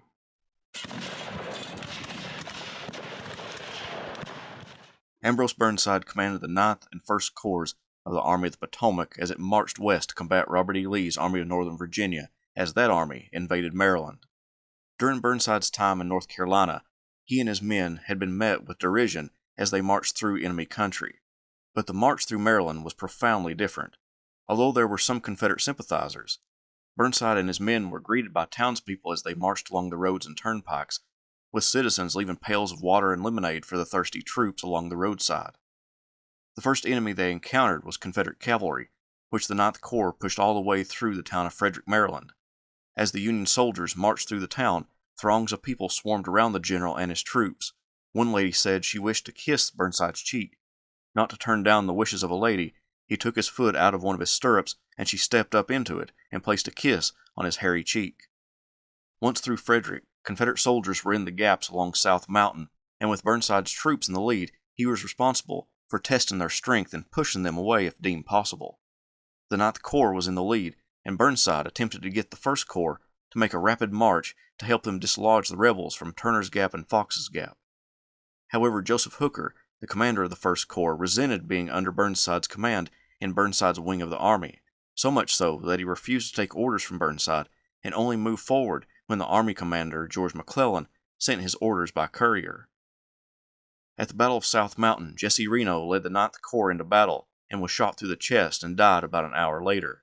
Reno had been with Burnside in North Carolina, and their friendship went all the way back to West Point. The death hurt Burnside greatly. Burnside communicated constantly with McClellan as the battle took place, and McClellan approved of Burnside's orders. Nevertheless, McClellan thought Burnside was elevated above his ability. McClellan wrote to his wife that, "I ought to treat Burnside very severely, and probably will, yet I hate to do it. He is very slow, is not fit to command more than a regiment. If I treat him as he deserves, he will be my mortal enemy hereafter.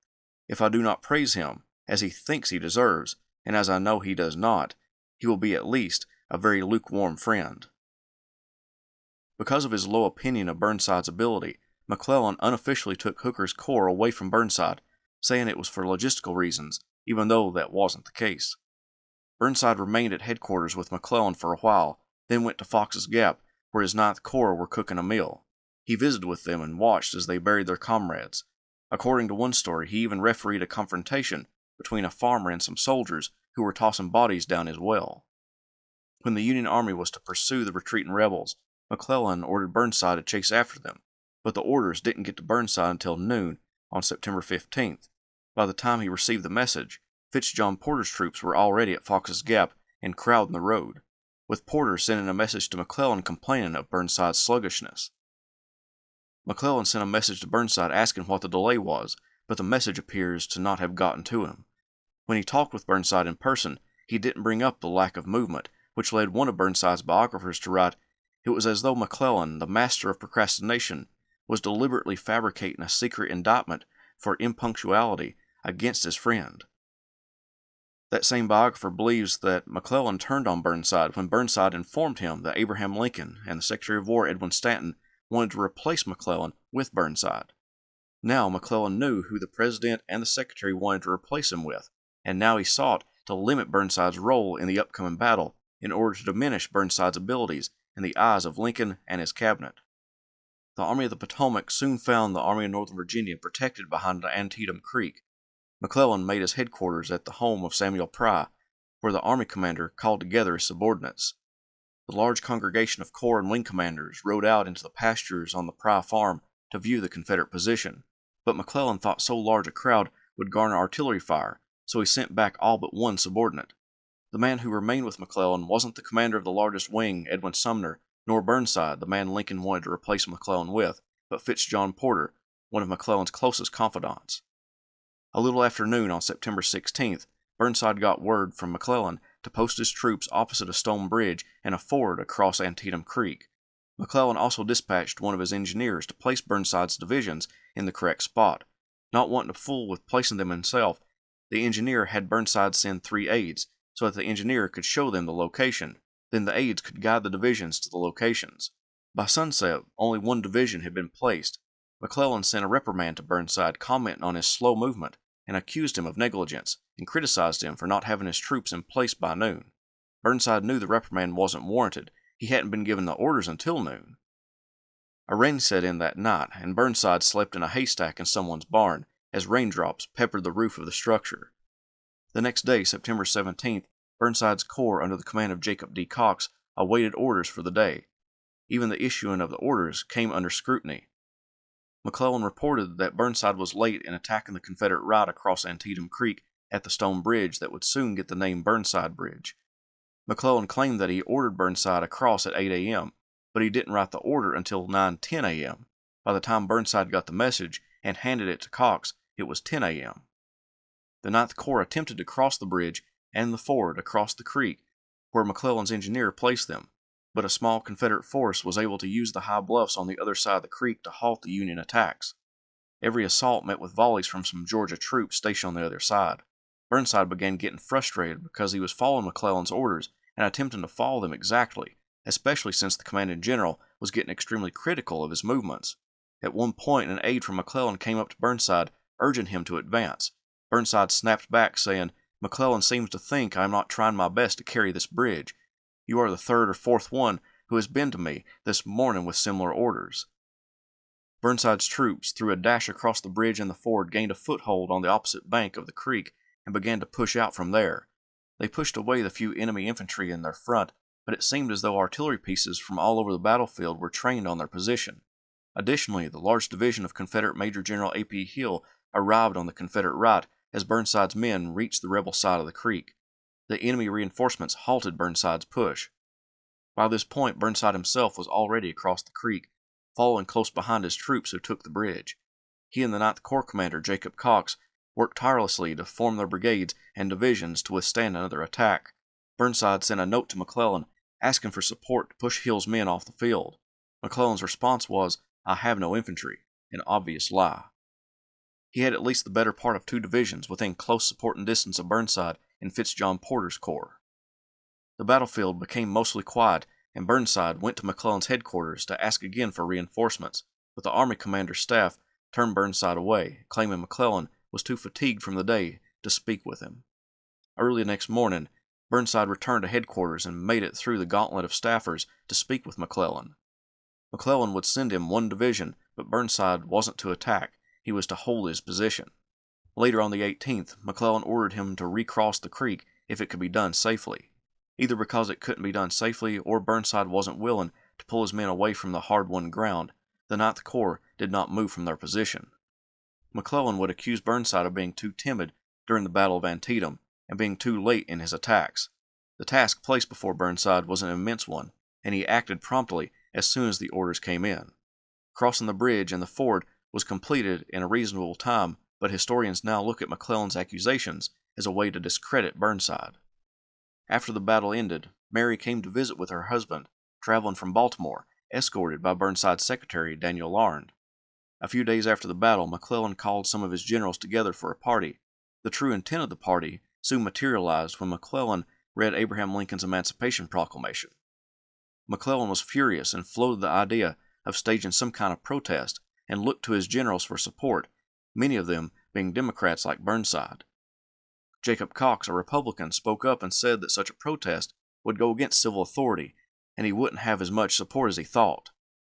Burnside also chimed in. Up until recently, Burnside was under the impression that the best way to deal with the South and slavery was to honor their slave laws, thinking this would win over the Southerners to the Union side when they realized that the Union armies meant their property and institutions no harm. However, Burnside's time in North Carolina changed his mind on the matter. There, Burnside honored the slave laws and supported returning slaves to their masters if slaves ran away. But no matter how well he followed North Carolina's laws, its citizens attacked his troops, and his kindness didn't win over any rebels. So Burnside agreed with the Emancipation Proclamation. The only way to end the rebellion was to end the institution that supported the enemy forces. By October, Burnside and his troops moved just a few miles away near Harper's Ferry and Bottler's Ford. When looking to place his headquarters, Burnside came to the home of Dr. Bottler. The doctor's 7 daughters greeted the general and his staff on the front porch, which made the staffers hope to make this property headquarters. Burnside didn't want to inconvenience the family by taking over their house, but asked to pitch tents in the orchard behind their house. Burnside shared a tent with John G. Parke as chief of staff. When Jeb Stuart took his Confederate cavalry on a raid that rode a circle around the Army of the Potomac, this humiliated McClellan. In response, the Army commander placed Burnside in charge of the 9th, 2nd, and 12th Corps and tasked them with guarding the fords and other crossings of the Potomac River from Harper's Ferry to the mouth of the Monocacy. One of Burnside's biographers claimed this was either grudging faith in Burnside's abilities or an effort to get Burnside bad press if Confederate cavalry performed such a raid again. By the end of October, the 9th Corps and Burnside were ordered south to threaten the Confederate Army in the Shenandoah Valley. The wet weather slowed down the marching columns of troops, but the general persevered. Although he hadn't been removed from command of the 2nd and 12th Corps, they were no longer within close proximity to him. Thus, he wasn't able to command them and the 9th Corps as one solid unit. Burnside and his troops bedded down near Waterloo, Virginia, on November 7, 1862. As he tried to do every night before going to bed, Burnside took some photos of Mary out of his Bible to view them and think of his love. Then, placing them back in the Bible, he laid his head down to get some sleep, but sleep wouldn't come that night. A messenger from the War Department woke up the general to hand him a message. It read General Orders 182. It removed McClellan from command of the Army of the Potomac and placed Burnside at its head. Burnside first objected, then his staffers reminded him that if he didn't accept, the position may go to Joseph Hooker. There wasn't many people Burnside hated, but Hooker was one of them. Burnside agreed to take command, then rode off with the messenger to find McClellan. They found McClellan and knocked on his tent pole. He invited the two men in, and after some small talk, McClellan was given the orders. He said, "Well, Burnside, I turn command over to you." He did agree to stay on for a few days to acquaint Burnside with the role, but his military career was over. McClellan briefed Burnside on his plans for an invasion of Virginia to capture Richmond. At first, using the railroads running through Virginia to Richmond to supply the Union Army seemed the most viable, but the condition of the rails and the fact that it would be difficult to guard forced Burnside to discount that idea. Allegedly, McClellan also contemplated coming back up the peninsula, but because of the disaster that resulted from his campaigning up the peninsula earlier in the year, it was unlikely to be signed off by the president. The last option would be to move along the eastern side of Virginia and use the major rivers that emptied into the Chesapeake as the locations for supply ships to dock to keep the army fed and equipped. It would be that decision that Burnside chose.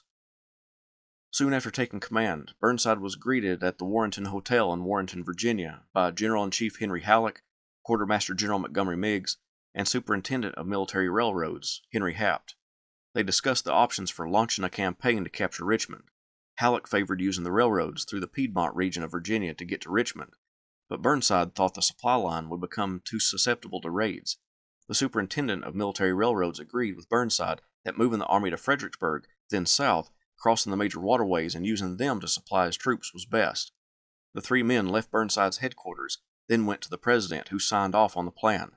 Halleck began ordering the pontoon bridges south so the army could cross the Rappahannock at Fredericksburg. Burnside, while at Warrenton, reorganized the Army of the Potomac into a McClellan-like wing system. He grouped the 1st and 6th Corps into the Left Grand Division, the 3rd and 5th Corps into the Center Grand Division, and the 2nd and 9th Corps into the Right Grand Division. The Right Grand Division, under Edwin Sumner, led the movement to Fredericksburg on November 15th. However, things were already going awry. The pontoons ordered to Washington by McClellan before he left the army were still on the upper Potomac. Henry Halleck, although he had ordered them up, didn't keep in touch with the bridge's progress and found out that because of a lack of horses and equipment to pull the pontoons, they couldn't get moving until November 18th. They would finally move by the 19th. The lead elements of the Army of the Potomac was at the Fredericksburg crossing by November 17th, and Burnside himself arrived on the 19th. Sumner and other generals asked to cross at other fords to take the town, but Burnside waved them off because heavy rains could strand part of the army on the opposite bank and it could be annihilated. Indeed, heavy rain did set in on the 18th and would have trapped a force had it moved across the river earlier. Joseph Hooker proposed to cross at United States Ford, but he didn't wait for Burnside's response and instead wrote again, this time to the Secretary of War, in which he made the proposal and criticized his commanding general. Burnside would tell Hooker not to make the move. Burnside grew worried and telegraphed Halleck about the lack of pontoons. Part of the bridging material arrived on November 24th, but there were already grumblings within the army and outside of it. A story goes that Lincoln commented that his new general was just as slow as his old one.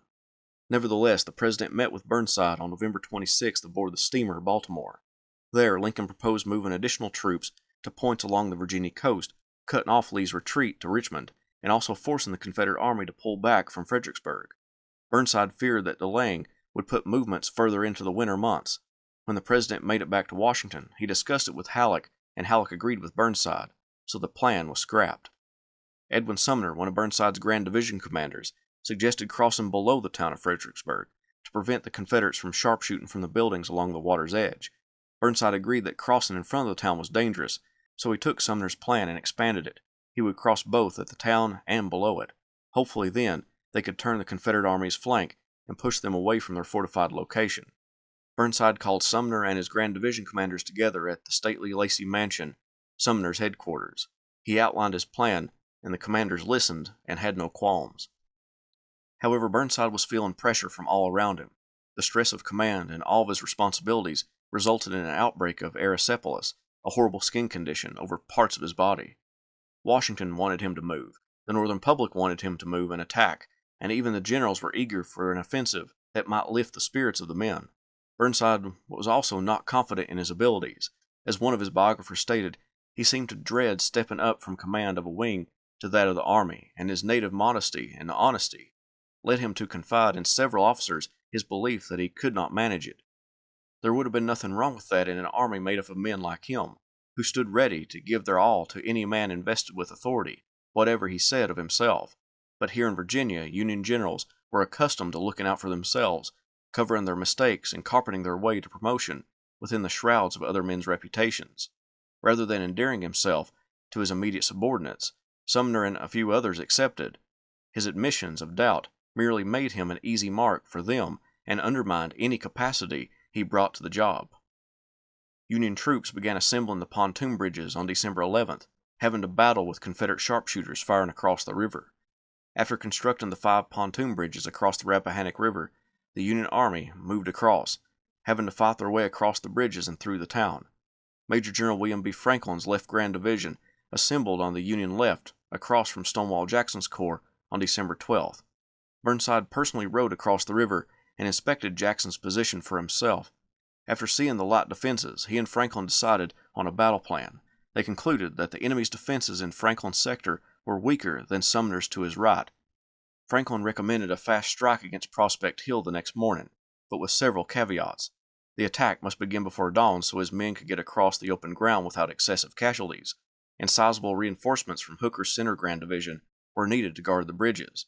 Burnside agreed and promised that orders to this effect would be forthcoming, mounted his horse, and rode back north, possibly to confer with Sumner once again. Burnside had not been sleeping well leading up to December 13th. After he left Franklin, he most likely slept a few hours before rising early on the 13th to formulate his battle plan in order to send it off to his Grand Division commanders. General Franklin, who was under the impression that the orders were to be forthcoming later in the night on the 12th, had stayed up awaiting his orders. He sent a telegram to Burnside at midnight about his instructions, but was informed that the orders would be sent when they were ready. A messenger with Franklin's orders rode out from Burnside's headquarters about 6 a.m. The roads were icy and the rider had to travel at a snail's pace. It would not reach Franklin until 7:30 a.m., way past the planned dawn attack.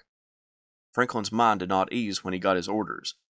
What he read did not equal what he and Burnside had discussed the evening before. It read, "Keep your whole command in position for a rapid movement down the old Richmond road, and you will send out at once a division at least to seize if possible the height near Captain Hamilton's, taking care to keep it well supported and its line of retreat open."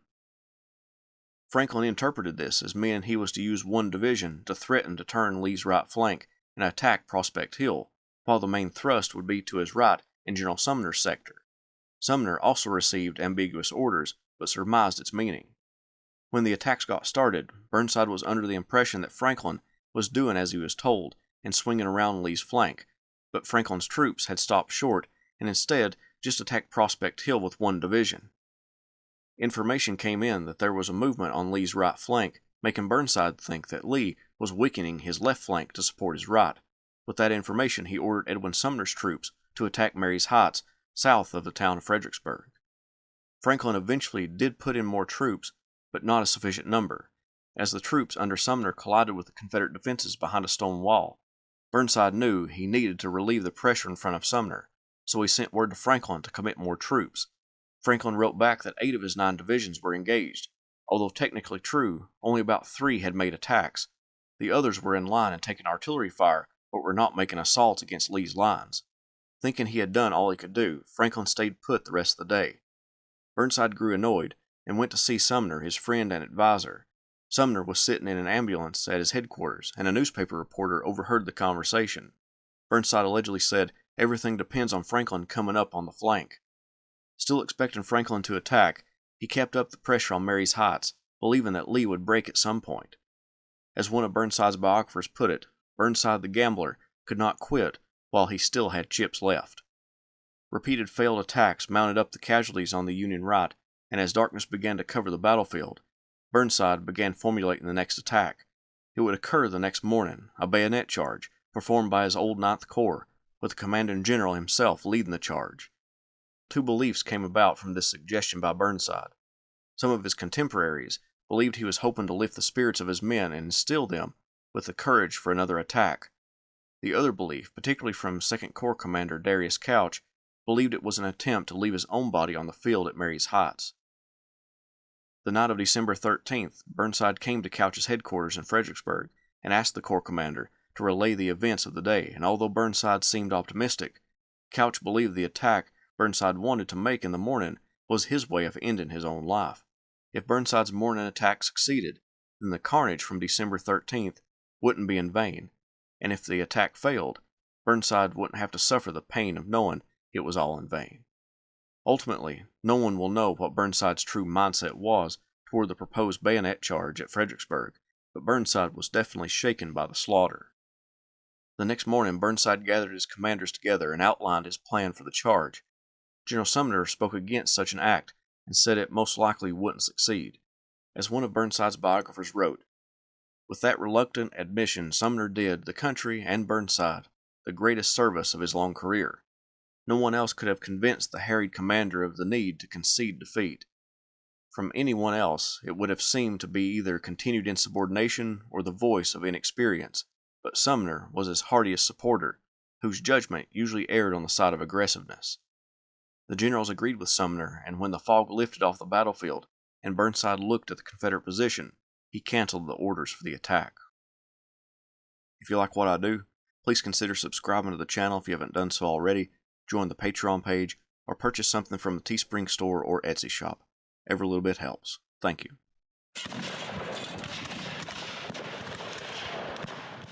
On December 14, 1862, after the disastrous attacks on Marye's Heights and Prospect Hill, Burnside barely slept. A few naps during the day that lasted an hour and one that lasted 30 minutes gave him a few moments of rest, but his staff commented on him being anxious and complaining of stomach pains.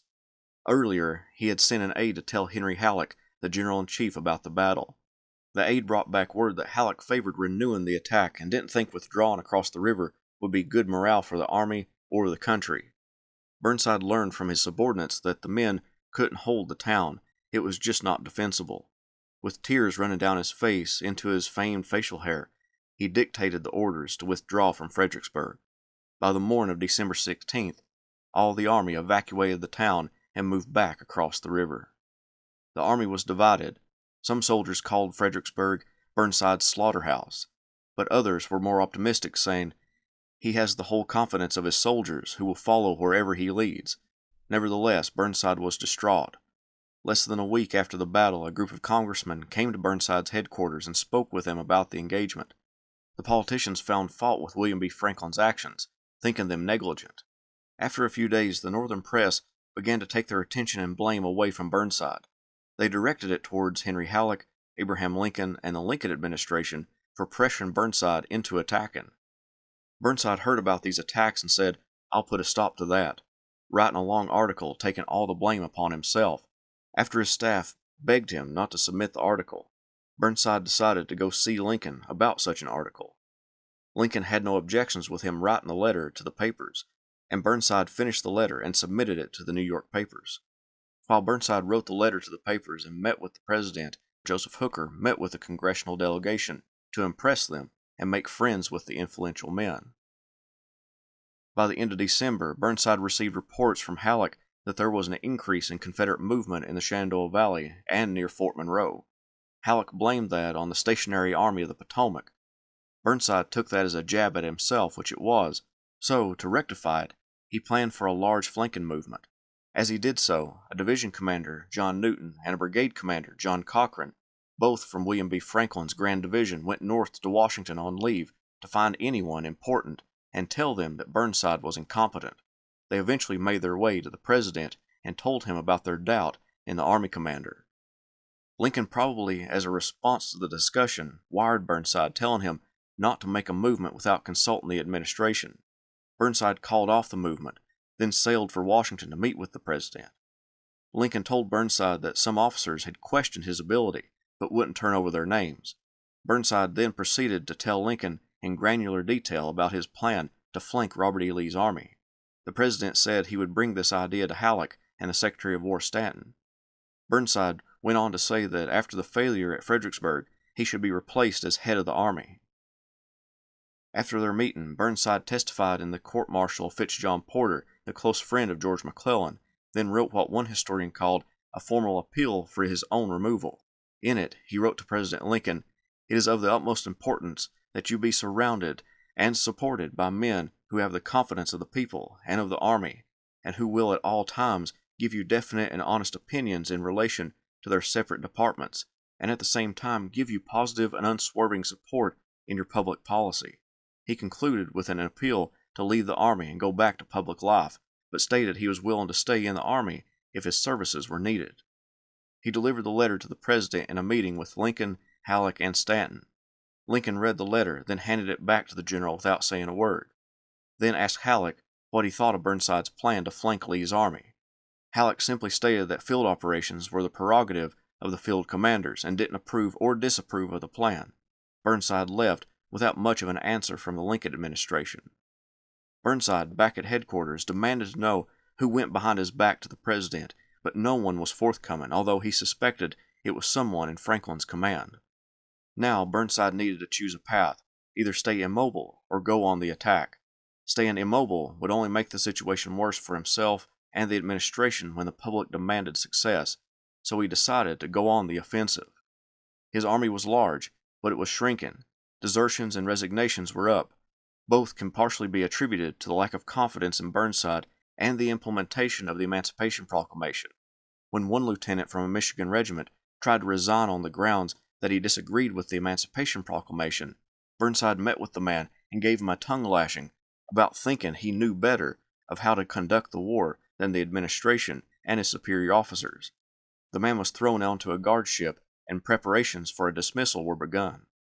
On January 19, 1863, the Army of the Potomac lurched forward along the Rappahannock River in an effort to cross the waterway and get on Lee's left flank. For 3 weeks it had been cold but clear, which means if the flanking maneuver would have started when Burnside intended, when it was delayed by the actions of Newton and Cochran, then the weather would have worked for the benefit of the Union Army. Instead, heavy rains made the roads turn to mud, and men, horses, and wagons became stuck in the quagmire. The march became another disaster attributed to Burnside, forever known as Burnside's Mud March. Disappointed, the army moved back to its original spot opposite Fredericksburg. By this point, Burnside was sick of all the uncooperative subordinates and formulated General Order No. 8, which dismissed and relieved those officers giving Burnside the most trouble. Before it was issued, he wanted to bring the issue up to the president. The journey to Washington was miserable for Burnside and his staff. First, they piled into an ambulance wagon for the ride to get on a boat destined for the capital. The driver of the wagon was very nearsighted and partially deaf, and drove the wagon into a stream bank full of dead mules, forcing the occupants to get out, unharness the horses, and pull the wagon out themselves. A stuck artillery wagon blocked the road at one point, and Burnside and the rest again got out of the ambulance and helped push the wagon out of the mud. Burnside got little if any sleep before getting to the White House at 7 a.m.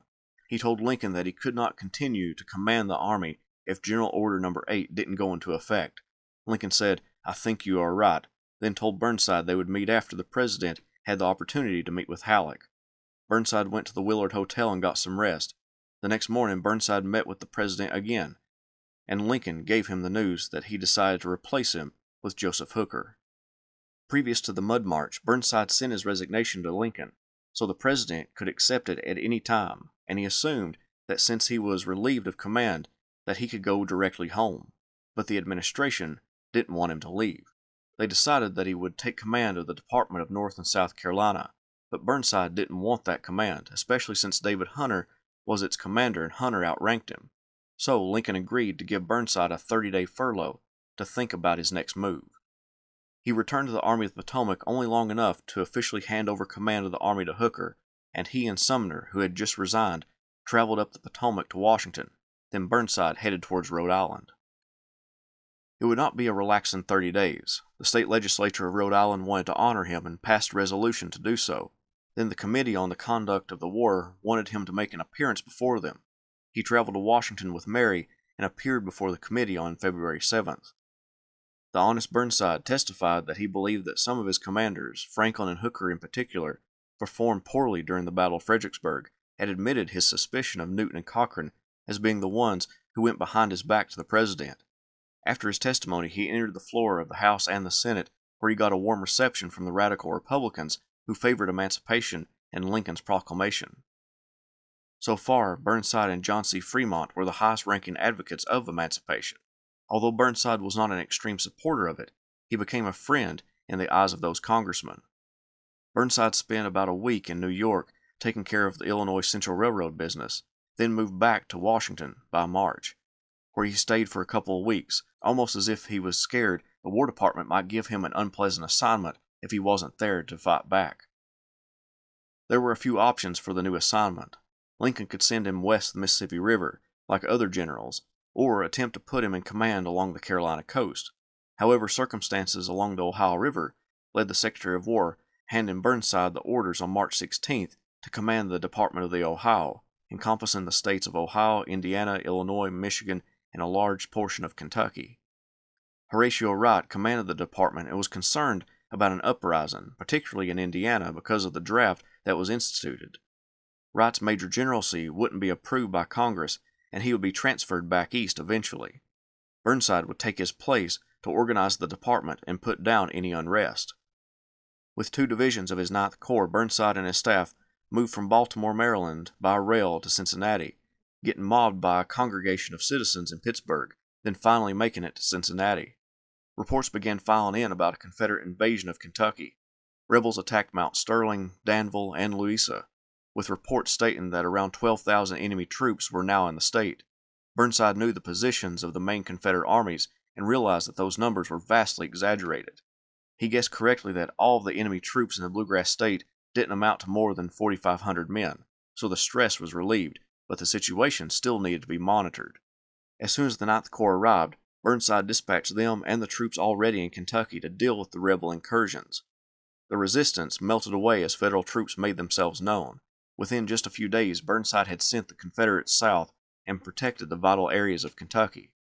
Burnside would concentrate most of his troops around the Lexington, Kentucky area, with its close proximity to Cincinnati. By this time, Henry Halleck sent Burnside detailed instructions on his objectives while in Kentucky.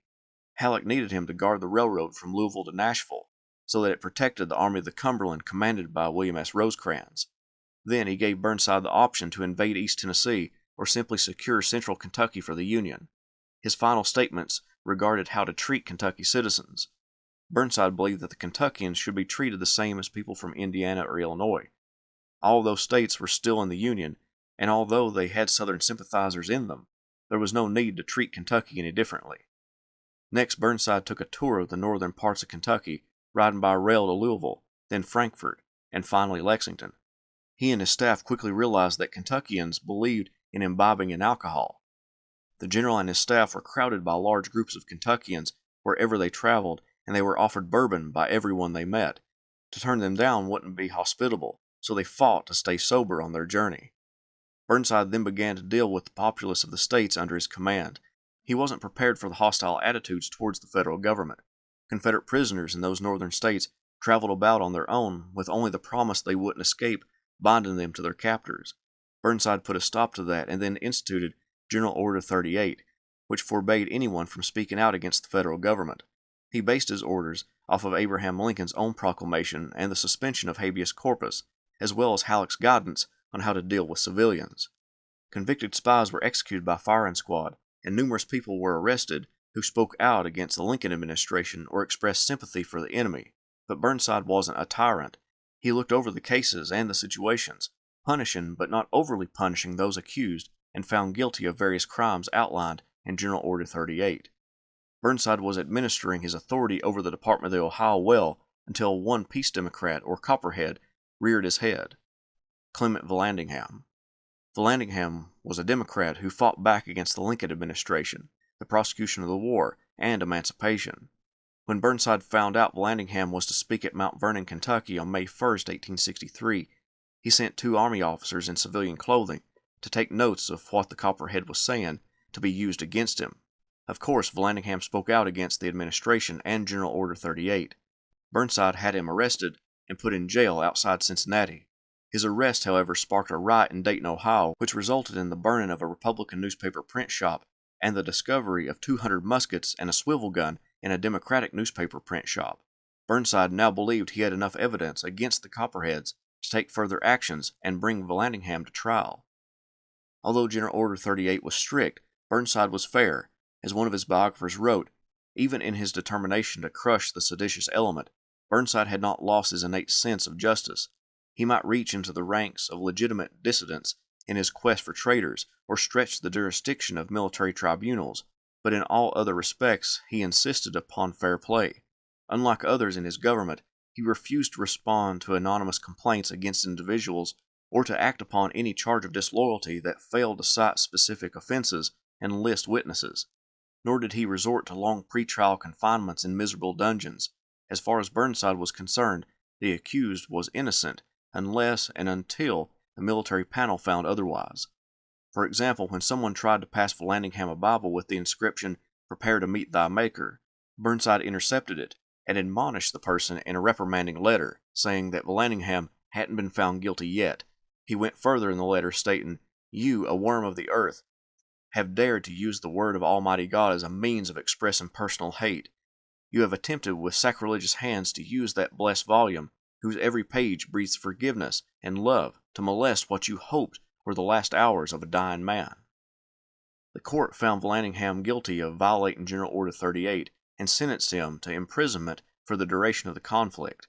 Burnside chose the prison at Fort Warren in Boston Harbor, but Abraham Lincoln intervened, believing that imprisonment would make Vallandigham a martyr. Lincoln ordered Burnside to banish Vallandigham to the South. Burnside didn't like his court being overruled by the president, but did as he was told and delivered the prisoner to William S. Rosecrans' Army of the Cumberland to be released to Confederate authorities. The spring brought with it accusations from William B. Franklin, the man who misconstrued Burnside's orders at Fredericksburg, that Burnside was solely responsible for the defeat. Burnside had never hid his responsibility for the failed attacks, but wanted due blame to go to those responsible, which he named Franklin as the one with the most blame of his subordinates. Burnside never wanted to bring up those issues, but when a public accusation emerged from Franklin, Burnside told one of his staffers, "I shall not get into a controversy, but if it is necessary, I will write one letter that will strip the hide off that man in about a minute." He wrote a response that seemed to push back against all the allegations Franklin made. In May and June 1863, multiple Union armies were on the move. Ulysses S. Grant and the Army of the Tennessee advanced on and laid siege to Vicksburg. George Gordon Meade and the Army of the Potomac chased after Robert E. Lee and the Army of Northern Virginia into Pennsylvania, and William S. Rosecrans' Army of the Cumberland launched the Tullahoma Campaign to drive the Confederate Army of Tennessee from Middle Tennessee and capture Chattanooga. It would be with this last army that Burnside would coordinate movements. Burnside formed his 2 divisions of his 9th Corps with another division that he labeled the 4th Division of the 9th Corps, then consolidated all the original forces in his department into the new 23rd Corps. Stationing them along the Cumberland River in Kentucky, Burnside coordinated with Rosecrans to begin moving against East Tennessee as Rosecrans drove Braxton Bragg's army back toward northern Alabama and Georgia. However, as Burnside was about to step off his 2 corps to secure the left flank of Rosecrans' advance, Henry Halleck ordered Burnside to send all his available troops to Grant at Vicksburg. Halleck feared that the depletion of troops from the Confederate Army of Tennessee to Mississippi would overwhelm Grant. Burnside informed Halleck that that meant Rosecrans would be on his own in the Tullahoma Campaign, but Halleck wouldn't hear anything different. the two divisions of the Ninth Corps marched away, leaving Burnside an incredibly small force to guard Kentucky with. More trouble arose for Burnside when he began to crack down on more newspapers, specifically the New York World and the Chicago Times. He forbade its distribution within his department and began getting outcries that he violated the First Amendment by suppressing the freedom of the press. Word of his actions got to the desk of Abraham Lincoln, and he ordered Burnside to cease his attacks on the two papers. However, later, Lincoln himself would forbid the distribution of the New York World and another paper. Nevertheless, Burnside's attacks on the papers came to an end. Riots throughout the North also occupied Burnside's time, as Northerners who protested the draft rioted and attacked enrollment officials, murdering some. Using what troops he could afford, he sent them throughout Indiana, Illinois, and Ohio to suppress the rebellious Northerners. Much of Burnside's success in putting down the riots is due to the efforts of Orlando B. Wilcox, who worked with Democrats from those states to get their constituents to agree to abide by the laws. With his department safe, Burnside turned his attention toward East Tennessee, now commanded by one of his old friends, Simon Bolivar Buckner. He ordered 2 raids, one into East Tennessee by William P. Sanders and one into southwest Virginia, to attack the salt works located there. The raid to the salt works got mired in mud before ever reaching the Virginia border, but Sanders' raid destroyed railroad bridges on the East Tennessee and Virginia Railroad, capturing hundreds of prisoners, causing the Confederacy incalculable damage. However, another raid began to occupy his time by July 1863. Confederate cavalryman John Hunt Morgan began his raid that took him into Indiana and Ohio. Amid the turmoil of those states calling for Burnside's help, Halleck telegraphed Burnside telling him that Kentucky didn't need to be protected and that an invasion of East Tennessee was needed. For the moment, Burnside felt that John Hunt Morgan, operating behind his lines, would prevent his invasion of East Tennessee. To protect the cities, Burnside declared martial law in Cincinnati, Covington, and Newport, calling out the militia, which would have been 5,000 men, but it only sent 1,500. To cut off any route across the Ohio River, Burnside ordered steamboats to traverse the waterway parallel with the Confederate raiders. Soon, Sanders and 2 cavalry regiments were in close pursuit of the enemy as they made their way across the Ohio countryside. Eventually, more militia came out, and cavalry, under James Shackelford, was able to corner John Hunt Morgan and what was left of his band of men near Steubenville, Ohio. The threat to Ohio and Indiana was over. Now, Burnside could turn his attention toward East Tennessee.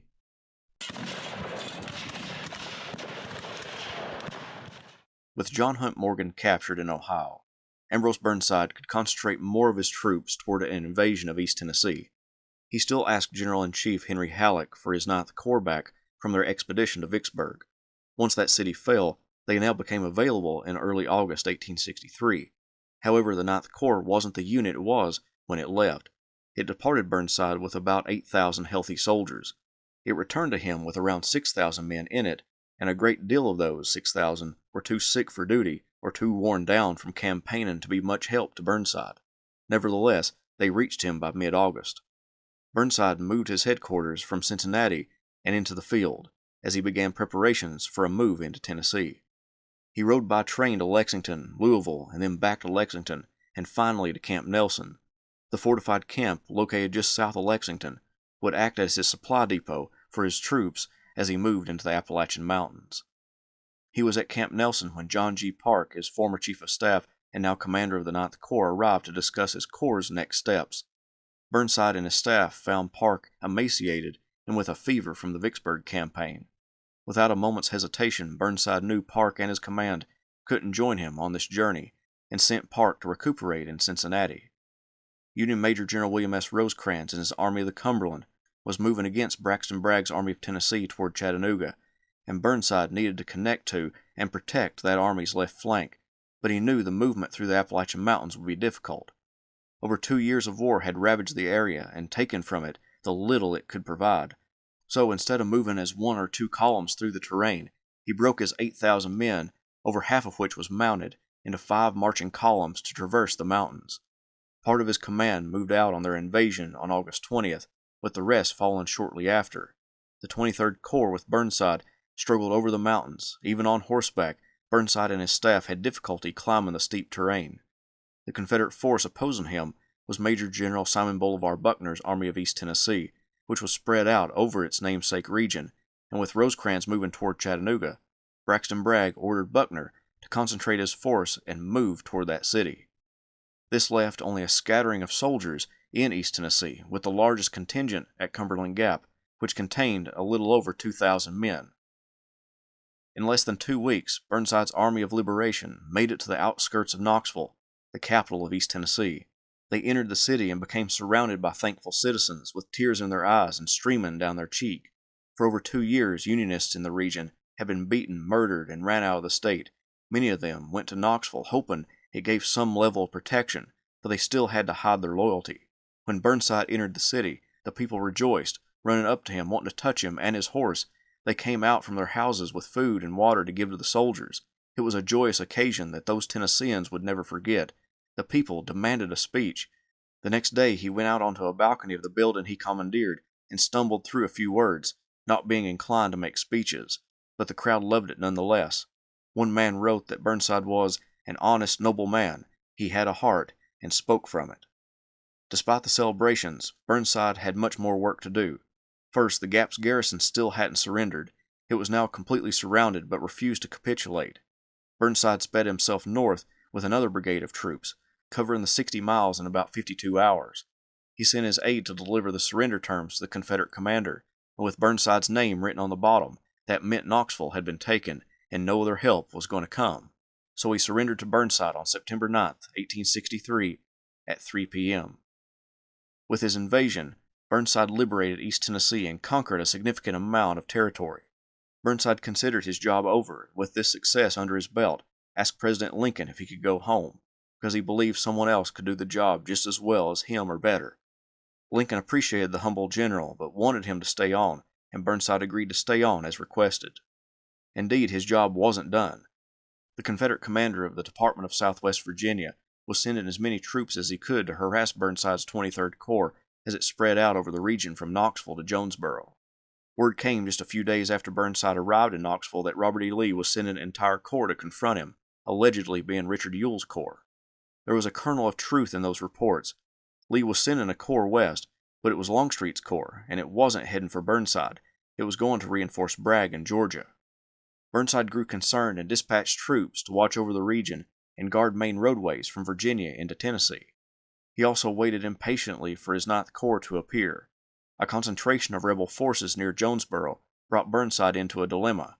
Would he be able to link up with Rosecrans and give him reinforcements, or would he attack the enemy at Jonesboro that threatened his holding of the region? He was trying to do both, sending a portion of his force south to Rosecrans, but they hadn't made it to the Army of the Cumberland.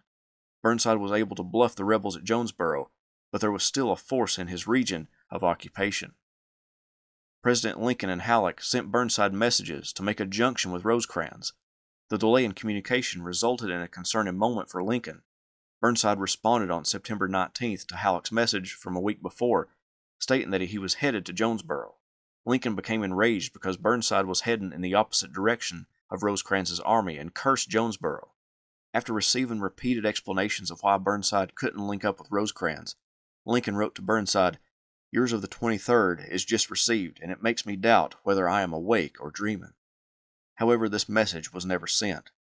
In defense of Burnside, one of his biographers wrote, "In fact, even if Burnside had abandoned all of East Tennessee the morning of September 17th, even if he had ignored his own supply line and the threat of Sam Jones at his rear, and even if he had overcome the Confederates who stood to resist him to the south, he could never have supplied Rosecrans a single rifleman before the disaster of September 20th at Chickamauga. The bulk of his troops would have arrived long after the defeat in an exhausted condition and without supplies. East Tennessee would have been lost for nothing, and Burnside's army would only have further taxed Rosecrans's already strained supply line. No one has ever pointed out what a fortuitous event it was that Burnside could not comply with Halleck's and Lincoln's wishes. Ultimately, Burnside had too many enemy threats in East Tennessee to divert his attention or his troops to Rosecrans. A Confederate contingent sent from the Department of Southwest Virginia began making their way southwest from Bristol, and Burnside determined to meet it, especially since his Ninth Corps troops were now in the region. The Corps wasn't what it used to be, but it was a determined fighting force. On October 9th, Burnside sped by rail to Morristown, where he and his staff huddled under a makeshift lean-to made up of shelter halves, with fires burning at both ends. Burnside sat in the middle as his staff encircled him as they ate. The next day, the Ninth Corps made it to Morristown, and when they saw their old commander, they began to cheer uncontrollably. Burnside uncovered his head and rode out in front of them to show his appreciation for their support and in recognition of their determination.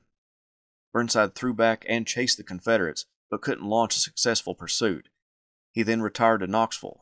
Around the same time that Burnside was chasing Confederates out of his newly captured region, Ulysses S. Grant took command of the Military Division of the Mississippi, which gave him command of basically all Union forces between the Appalachian Mountains and the Mississippi River. This put an added layer of bureaucracy between Burnside and Washington, which Burnside liked. Burnside hoped that with Grant in command, he could better serve the Army's needs. The first thing Grant wanted to know from Burnside was how many men he had and how they were distributed. Burnside had around 15,000 infantry and 8,000 cavalry. However, those numbers are misleading. Those are the troops present for duty, but because of the nature of the Appalachian Mountains, Burnside had to station large sections of troops at vital locations. For example, 2,000 men garrisoned Cumberland Gap. 4 garrisons were needed to guard the railroad from Knoxville to Morristown, which needed around 9,000 men. Then there was the defenses of Knoxville that needed to be manned, plus all of the escorts bringing supplies over the mountains into East Tennessee. Ultimately, Burnside had only a mobile force of around 5,000 men. However, a swell of new recruits from the Unionist citizens of North Carolina and Tennessee began streaming into Knoxville and other locations. Somewhere around 3,000 men had or were in the process of enlisting in the Union Army since Burnside arrived. An attack near Loudon, Tennessee, by a significant Confederate force under Carter Stevenson led Burnside to grab his aides and board a train in a torrential downpour for the town. It took hours to get there because the engineer was afraid he might derail if he went too fast and hit a washed-out section of track. When the group arrived in Loudon, the rain was still coming down and they hadn't eaten in 14 hours, so no one left the rail car, and they called on Paul, the general's chef. The chef produced a sizzling pan of beefsteak, boiled chicken, and hardtack with butter on it, and a pot of hot coffee. The staff planted candles on the arms of the seats and began eating. Then, with the food all gone, they all joined in a game of cards until 2 a.m., when they curled up in their jackets, 2 to a seat, and went to sleep. Seeing no real threat around Loudon, Burnside and his staff moved back to Knoxville, where they were met with a luxurious living from the Unionists, who attempted to bribe the Federal soldiers from leaving by giving them vast amounts of food. However, their luxury would be short-lived. Confederate Lieutenant General James Longstreet was on the move from Chattanooga. Bragg had dispatched him from the partial siege of that town to deal with Burnside. As Longstreet approached one of Burnside's divisions at Loudon, Burnside had a decision. Would they contest the crossing of the Tennessee River? Burnside decided against such a tactic. That would have been the easier option and probably defeated Longstreet before he got to Knoxville, but that also ran the risk of allowing Longstreet to return to Bragg's army and reinforce the Army of Tennessee against Grant at Chattanooga.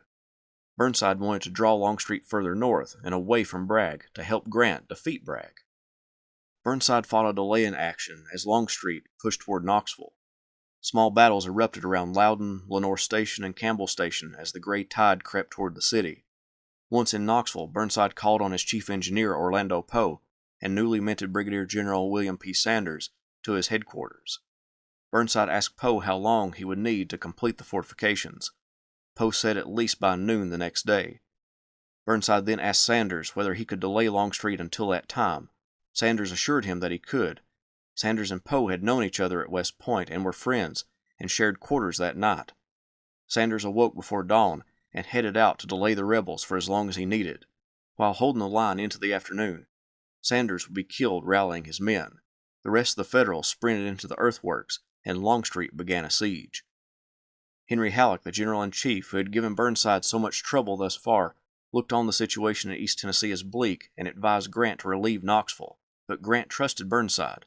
As one of Burnside's biographers put it, unlike General Halleck, whose conflicting instructions seemed designed more to please those above him than inform those below him, Grant was willing to take responsibility for the orders he issued. That had become clear November 15th, when he told Burnside to hold East Tennessee even at the cost of most of his army. Also unlike Halleck, Grant never hesitated to encourage a dangerous course of action if it promised a fair chance of success. When Burnside pulled inside the protection of the forts, he found a message from Chattanooga telling him, "You are doing what appears to me exactly right." Grant had a reputation too, for quick, decisive action, and when he assured Burnside that he would immediately either draw Longstreet off or send a force to relieve him, Burnside could believe him. For the first time in 14 months, he could trust the next man above him. Burnside came out with a telescope to observe the Confederate movements from some breastworks guarding the city. As he scanned the landscape, a team of white horses pulled a rebel gun into place on a ridge opposite them. It fired 3 shots at Burnside. One careened through a tent, scaring the life out of the inhabitant. The next went through a door of a house. The third passed pretty close to Burnside himself. Burnside gritted his teeth and took control of a single gun, aiming it properly and then giving the order to fire. The shell injured the gun, and the white horses pulled it away. With Confederates on both sides of the river and surrounding Burnside's fortifications around the city, the siege brought about tremendous suffering. Coffee and sugar had to be withheld for 4 days and spared for the hospitals. The great amount of supplies coming in from citizens had come in from the south side of the river in general, and with the Confederates on that side, it meant no more luxurious meals for Burnside's men. To relieve the pressure on forage for the animals, Burnside ordered all of the used-up animals to be taken down to the river and shot, pushing their carcasses into the water. This would conserve the food for the animals capable of pulling ordnance and supply wagons. On the morning of November 29th, Longstreet launched his attack against Burnside's fortifications by assaulting Fort Sanders. What resulted was a quick but brutal fight that saw Longstreet's men get trapped in a ditch in front of the fort. It was a great victory for Burnside. Quickly, the victorious general sent over a flag of truce to instruct Longstreet to retrieve his dead and dying. Although it goes to prove his humanitarian efforts, Burnside also knew that taking care of the Confederate wounded would strain his medical supplies. If Longstreet took care of his own wounded, it would slow down the Confederates and use up their own resources. Longstreet soon pulled his men away from Knoxville. William T. Sherman, Grant's right-hand man, pressed northward from Chattanooga after Union forces there soundly defeated the Confederate Army of Tennessee.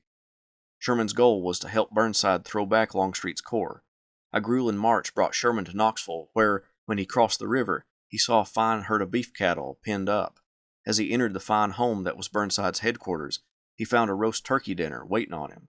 He told Burnside that he had heard that Knoxville was under dire straits and was probably on their last cracker. Burnside explained that access to the French Broad River area allowed him to gain a substantial amount of food after the siege. However, Burnside failed to inform Sherman that he and his staff had to scrape together from all over the city enough food to make the turkey dinner presented.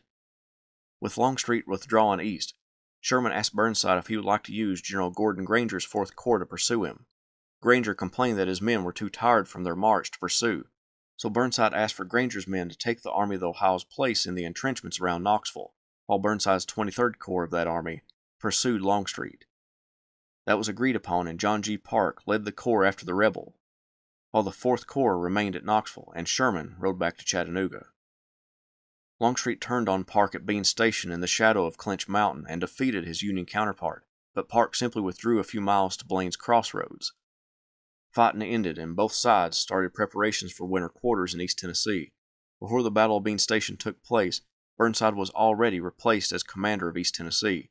He had complained earlier to Abraham Lincoln that a Mexican ailment picked up during the Mexican-American War was returning to him regularly, probably induced by the stress of command. Although he had recovered from his ailment by the time he was replaced, Burnside gladly handed over command to his old friend and subordinate John G. Foster, then proceeded north to Kentucky using Big Creek Gap. He and his staff forded the Cumberland River, getting absolutely soaked because of the river and the rain beating down on them. Making it to the Ohio River, Burnside headed east, where he linked up with Mary. Burnside went to New York City, where he heard an amusing story. During the Battle of Fort Sanders, word was telegraphed, probably from Union forces north of Knoxville near Cumberland Gap, that firing was heard at Knoxville. An aide brought that news to Lincoln, who was thrilled to hear of the fighting. When those around him inquired as to why that was a good thing, Lincoln told them a story of a woman named Sally Ward he once knew that had a house full of children.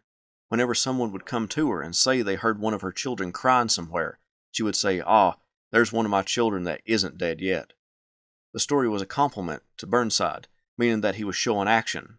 Thus Lincoln was less concerned about the situation. The president worried about the generals he heard little from. The Burnsides then headed to Rhode Island for the holidays. For the first time since 1860, Burnside warmed his feet by the fire in his own home at Christmas time.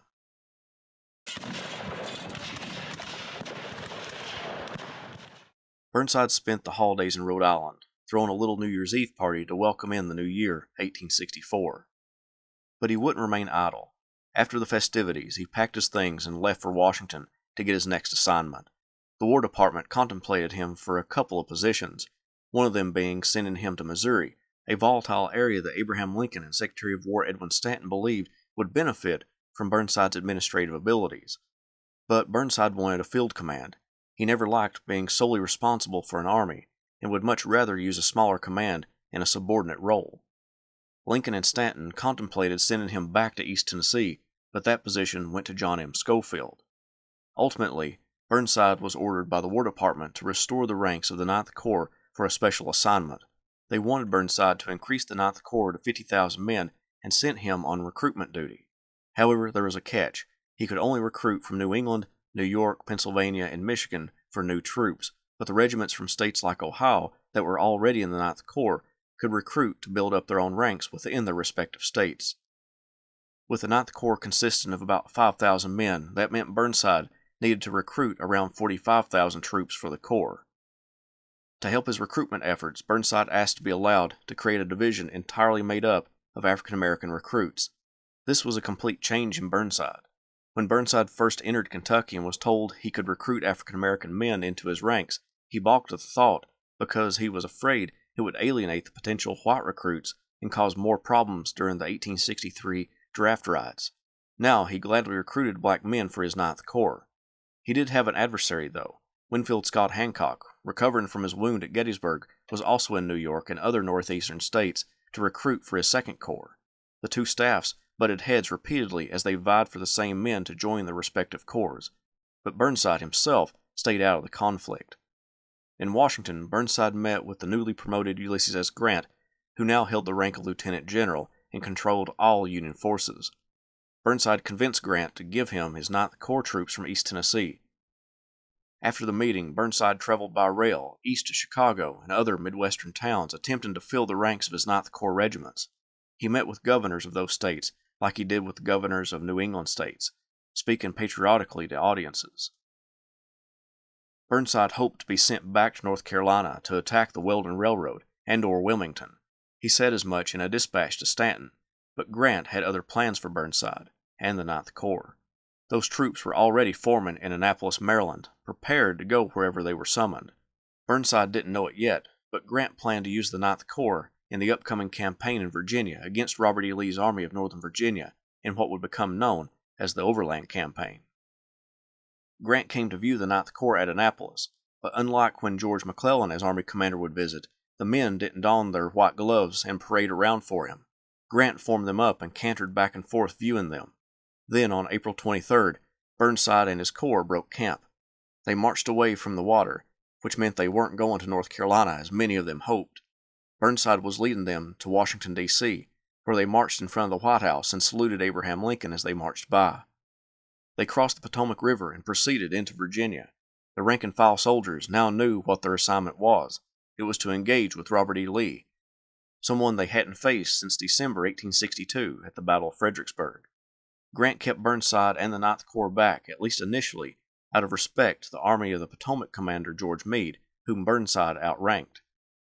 The Ninth Corps and Burnside would act independent of the Army of the Potomac under the direct orders of Grant. Burnside established his headquarters in Warrenton to watch over the supply base for the Army, but his and the Ninth Corps' presence made a stir in the Army. The first black troops the Army of the Potomac ever had came with Burnside. One of Burnside's biographers described the important moment. The sight of these armed black men represented the great transformation wrought by a war that had already changed many things and many men. Their presence in the Ninth Corps marked one of the men so changed, signifying, as it did, Burnside's final reevaluation of his pre-war politics. The democratic principles which allowed him to return fugitive slaves to loyal Tar Heels early in 1862 had given way beneath the larger burden of reunion by the end of that year. His pragmatic accommodation of racial sensitivities, evidenced by his reluctance even to enroll potential black conscripts in Kentucky in 1863, had now evolved into a remarkably egalitarian perspective. If emancipation were not yet a fact, he considered it inevitable, and once the slave was free, Burnside was ready to call him a man.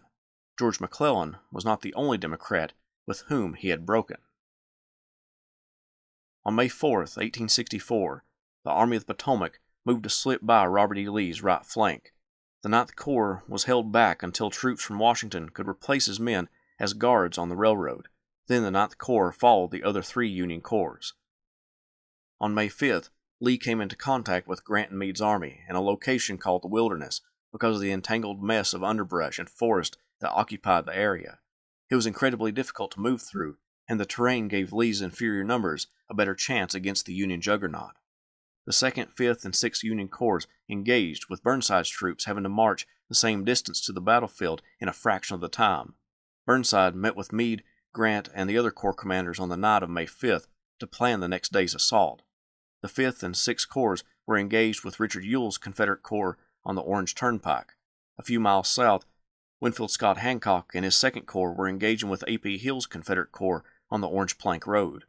Burnside was to bring his corps online in the center and connect the two halves of the Union Army.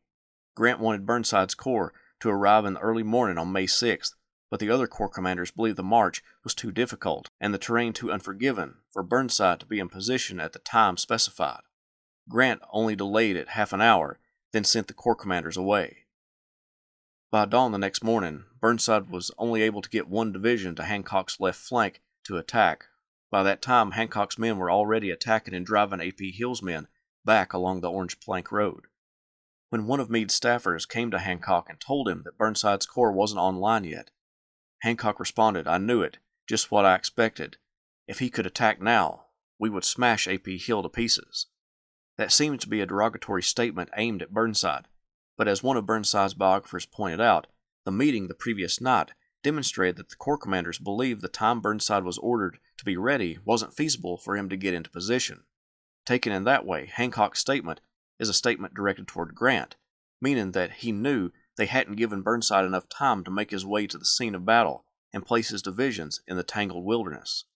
A combination of obstacles in the terrain, miscommunication between Meade and Grant's aides to Burnside, and some incompetence on the part of some subordinates in the Ninth Corps, Burnside wasn't able to land the decisive blow against Hill's men that Grant and Hancock anticipated. Nevertheless, Burnside groped through the wilderness, attempting to find Hill's left flank and to link up with Hancock's right flank. Burnside was able to relieve some of the pressure off of Hancock, but it wasn't enough to defeat the Confederates. Over the course of the next day, the two armies glared at one another, with only light skirmishing taking place. Grant decided to move his army further to the east and south to get around Lee's flank. Again, Burnside's troops guarded the rear, and his all-black division, under Edward Ferrero, was used to guard the wagon trains, denying Burnside the use of those troops. Unlike Burnside, many of the other Union generals believed that the only benefit of black troops were for guard duty and not for combat. Burnside and his corps arrived on the Union left flank at Spotsylvania Courthouse, but didn't push too far against the Confederate defenders. It was lightly defended, but Burnside was concerned over Grant's orders. Grant told Burnside to halt his troops at a specific location, but that location wasn't on Burnside's map. Therefore, he didn't know if he had gone too far or hadn't gone far enough. As Burnside crossed the river in his front, he formed his men to assist in the upcoming attacks against the Confederate line at a salient called the Muleshoe. On May 10th, 12 Union regiments were formed and ordered to break the Confederate line, and Burnside was ordered to help divert Lee's attention away from the attack by hitting Lee in the right flank. Problems arose when one of Burnside's division commanders, Thomas Stevenson, was killed by a sharpshooter. His death greatly affected Burnside, and it threw any attack he was to make into confusion because the division was now taken over by Daniel Leisure, an incompetent commander. Burnside was so concerned over Leisure's abilities that he would take brigades from him and distribute them to his more trusted subordinates. Soon Leisure would be gone, and Thomas Crittenden, a Kentucky Unionist, would take over the division. Oddly enough, Crittenden outranked everyone on the field except for Burnside and Grant, so his placement under Burnside was understandable. On May 12th, Grant tried to break the Confederate line at the Muleshoe again, this time using the entire corps of Winfield Scott Hancock. He wanted Burnside to again attack Lee's right flank, and even sent a personal aide, Cyrus Comstock, to stay with Burnside and make sure he did as he was asked. Hancock's attack was a success, at least initially. It drove back the Confederates, and the attack depended on Burnside's assistance to link up with Hancock's line and continue the push. Burnside's attack was slow, and even Burnside's biographers have a hard time defending his slow actions on May 12th. Comstock partially defended Burnside when some orders were changed at the last minute and Burnside had to redirect the attack, but the half-hearted attacks yielded little results, except for one small breakthrough that was quickly sealed off and the Union troops thrown back. Grant at the time was becoming aggravated at Burnside and perceived him as being slow or timid, a belief he would hold until much later, when his opinion of Burnside softened. The Union Army of the Potomac wouldn't stay at Spotsylvania Courthouse long. Grant couldn't budge Lee from his defenses and decided to push south and east again, around Lee's right flank. As the Ninth Corps marched down the roads from the courthouse, Burnside found Grant and Meade at a Virginia woman's home. Burnside stopped, dismounted, and climbed the stairs. Before addressing Grant and Meade, he took off his hat to address the woman of the house. He asked her if she had seen so many Union soldiers before. She replied that she had, to the astonishment of Burnside. Then she said, in the prisons in Richmond. Meade and Grant's staff got a laugh out of the encounter. Pushing southward, the next location that Lee made a stand was at the North Anna River. As always, Burnside's corps was the rear guard, so he got to the battlefield last and worn out from the long march. Burnside's corps was spread out, with one division being placed under the command of Hancock on the Union left. Burnside was to guard and cross the river at Quarles Mill and Ox's Ford. Crittenden began crossing his men, but James Ledlie, one of Crittenden's brigade commanders, got drunk and led his men against the main Confederate line. Ledlie did nothing but get his men killed, weakening Burnside's corps and adding nothing to the fight. Ox's Ford was the most difficult location to cross the river, and it was at the apex of Lee's line, and it couldn't be crossed without significant loss of life. Grant decided to pull away from the river and again go around Lee's flank. Before he did so, he realized that Burnside's humility was genuine, and officially assigned the Ninth Corps to the Army of the Potomac under the direct control of Meade. A little while later, Meade came to Burnside's headquarters accusing Burnside of not following orders by not securing the fords and inhibiting the Fifth Corps' movements. Burnside would admit if he was wrong, but in this case, Burnside was in the right and told Meade as such. Meade was informed of the error in his information, but didn't offer an apology to Burnside. The Army of the Potomac moved further east and south across the Pamunkey River and occupied an area between Bethesda Church and Cold Harbor. At the time, Burnside and Governor K. Warren's corps were on the Union right near Bethesda Church, but ordered to move to the left. When Burnside pulled his troops out and Warren pulled some of his troops out, the Confederates attacked. After a few tense moments, Warren and Burnside were able to throw back the attacks. Their movement, farther to the left, resulted in the Ninth Corps being a part of the mass assault and slaughter that Cold Harbor is known for. After the assault, Grant continued to maneuver his army, and Burnside and his corps were ordered to take the place of some Second Corps troops, as well as part of the 18th Corps under William Baldy Smith, Burnside's antagonist subordinate at Fredericksburg. When Smith removed his men without waiting for Burnside's troops to see if they could fill the gap, Burnside grew concerned and approached Smith about leaving some troops in place to guard the line in case of an attack. Smith told Burnside to take it up with the chief engineer, another man that didn't like Burnside, and had been the staffer for George McClellan, who misplaced the Ninth Corps troops at Antietam. Burnside was irritated at the way he and his corps were being treated in the Army of the Potomac, and remarked that he was perfectly disgusted by other generals' actions. The next few days were pretty quiet except for a few shells from occasional artillery being fired into camp and the distant sound of skirmishing. Burnside took advantage of the time to read some New York papers. In one, he found an article disparaging the Ninth Corps. The author of the article was now following Grant's staff, with the promise that he wouldn't communicate with the paper while on campaign. He broke his promise, and worse, he came into Burnside's camp. Burnside immediately had him arrested as a spy and threatened to have him shot.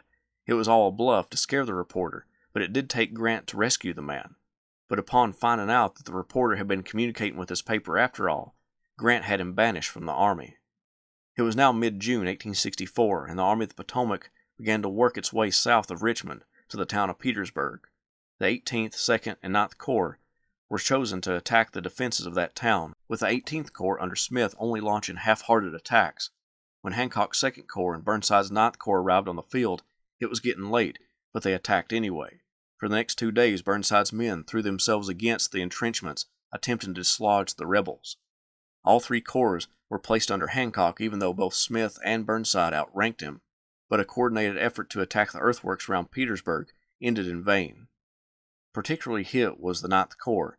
In the last days of the attacks, one of Burnside's divisions lost 50% of its men, bringing the entire division to just 1,000 men. A couple of things led to the failure by all three corps, but especially the Ninth Corps in trying to take the works. For one, the constant fighting since early May resulted in few experienced officers at the head of regiments and brigades. For example, only 2 of Burnside's 7 brigade commanders were led by the same men that began the Overland Campaign, and some of the regiments were commanded by officers as low as captains. Another factor that resulted in the failed attacks was the fact that Burnside's corps contained some of the newest recruits, and even during the campaign, his reinforcements were men who had never seen combat. Some heavy artillery regiments turned into infantry for the campaign and refused to attack during those assaults at Petersburg. Burnside, exhausted after the attacks, laid under a tree at the 5th Corps headquarters, complaining of the heavy artillery units. The other corps commanders sympathized. Meade, although he had been harsh with Burnside earlier, thanked him and the Ninth Corps for their superhuman actions during the fight for Petersburg. After reading Meade's congratulations, Burnside said, "He is irascible, but he is a magnanimous man." The army around Petersburg went into siege warfare, and quickly, one of Burnside's subordinates realized that their position lay close to the Confederate lines, which would allow them to dig a tunnel underneath the enemy lines. With a tunnel dug, they could explode black powder under the rebels and make them susceptible to an attack. Burnside gave it his blessing, even though Meade and others doubted whether it would work. For pretty much all of the Overland Campaign, Burnside's division of black soldiers under Edward Ferrero were held back, guarding wagon trains or digging earthworks for other corps. Burnside officially took back command of them, and since they had not endured the brutal attacks from the Wilderness to Cold Harbor, their ranks were fuller than the rest of the divisions of his corps. So he chose them to make the attack once the black powder explosion broke the Confederate line. For 2 weeks, while the Pennsylvania miners turned soldiers dug the tunnel underneath the Confederates, Ferrero trained his troops in what would be expected of them in the attack. During the advance, some of the regiments would break off and advance along the flank as guards to widen the breach and push back any Confederates in their way. When Burnside informed Meade that he had chosen Ferrero's black troops as the assault force, Meade balked at the thought, saying that he couldn't send those inexperienced troops into battle. Plus, he didn't want the flanking maneuver performed, deciding that the assault column needed to make a direct assault. Burnside had more faith in the African-American soldiers than the army commander. But now Burnside would need to choose another attacking force. He had 3 other divisions to choose from. James Ledley's division was the freshest, not having been on the front lines in a couple weeks, but his most dependable divisions were more shot up from the fighting across Virginia. After consulting with his generals, they couldn't decide who would lead the assault. Burnside put their 3 names in a hat, probably his own, and drew out a name. Ledley drew the odd lot, and his division would lead the attack with the other divisions coming up as needed. At 4:44 a.m. on July 30th, the explosion ripped through the Confederate earthworks, creating a massive crater in the rebel lines. 10 to 15 minutes went by before Ledley ordered his men forward, then he ducked into a bomb-proof. His men surged forward across no man's land, but instead of heading to the outside of the crater and going to the intact trenches, they went into the crater. Some units did fan out, but they were stopped by rebel soldiers who had formed up in time to push them back. The objective that Burnside pointed out to his division commanders was the area just beyond the crater, but that information wasn't passed down to the brigade commanders, or if it was, Ledley wasn't there to refocus the division, and/or the troops weren't confident enough to leave the outskirts of the crater. Burnside sent in more of the Ninth Corps, but the lack of aggression shown by Ledley's division allowed the Confederate commanders to organize resistance against the Corps. Finally, with not many options and the morning dragging on, Burnside ordered in Ferrero's division, citing Meade's orders to use all of his force. The added weight of that extra division didn't help because they too were in the crater. The Confederates described it as a turkey shoot as they formed around the crater and shot into the blue ranks. The Federal soldiers were so tightly packed that some men couldn't lift their arms. By this time, Meade arrived at the front to question Burnside. Meade was mad at the lack of information given to him about how the assault was going. Hearing a few reports, Meade told Burnside to order a withdrawal. This sent Burnside over the edge. For months he had endured condescension at the hands of other generals in the Army of the Potomac, and he finally lashed back, saying that if he had had the proper support from forces on his left and right, then it would be successful, and still could be. He petitioned to get Warren's 5th Corps to attack the undefended right flank of the rebels. The enemy had moved troops from that sector to deal with Burnside's attack, and the opportunity was now, while some of Burnside's troops held the rebel entrenchments. Burnside turned to 10th Corps Commander Edward Ord to assure Meade it would work if they threw in more troops. Ord just shook his head. With that, Meade told Burnside to order the withdrawal. Again, just like at Antietam, Burnside felt that victory was close had he been given proper support. Meade ordered a court of inquiry about the battle and charged Burnside with insubordination. The generals presiding over the court were anti-Burnside and pro-Meade, so Burnside could see the writing on the wall. Nevertheless, he defended his stance, citing Meade's orders against using flank guards and dismissing the use of the larger Black Division in performing the assault.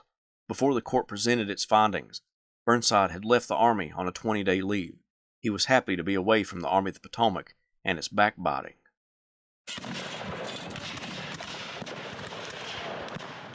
When Burnside left on his 20-day leave, he set out with his wife for the White Mountains in New Hampshire to get some rest.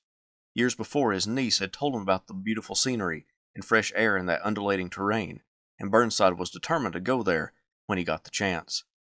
This leave allowed that to happen. By the end of August, his leave was up, and Burnside wired Ulysses S. Grant asking where he should await orders. Grant told him that he shouldn't return to his corps just then, because the court of inquiry was still in session.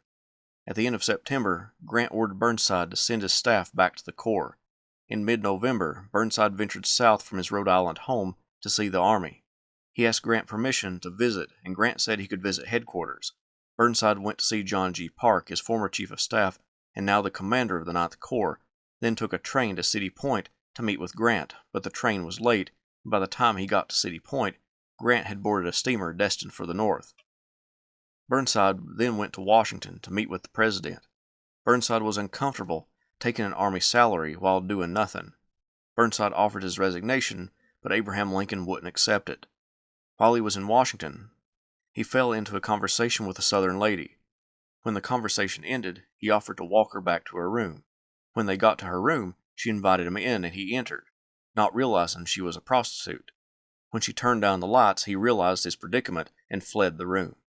Burnside would visit Lincoln multiple times over the winter months, attempting to find an assignment for him.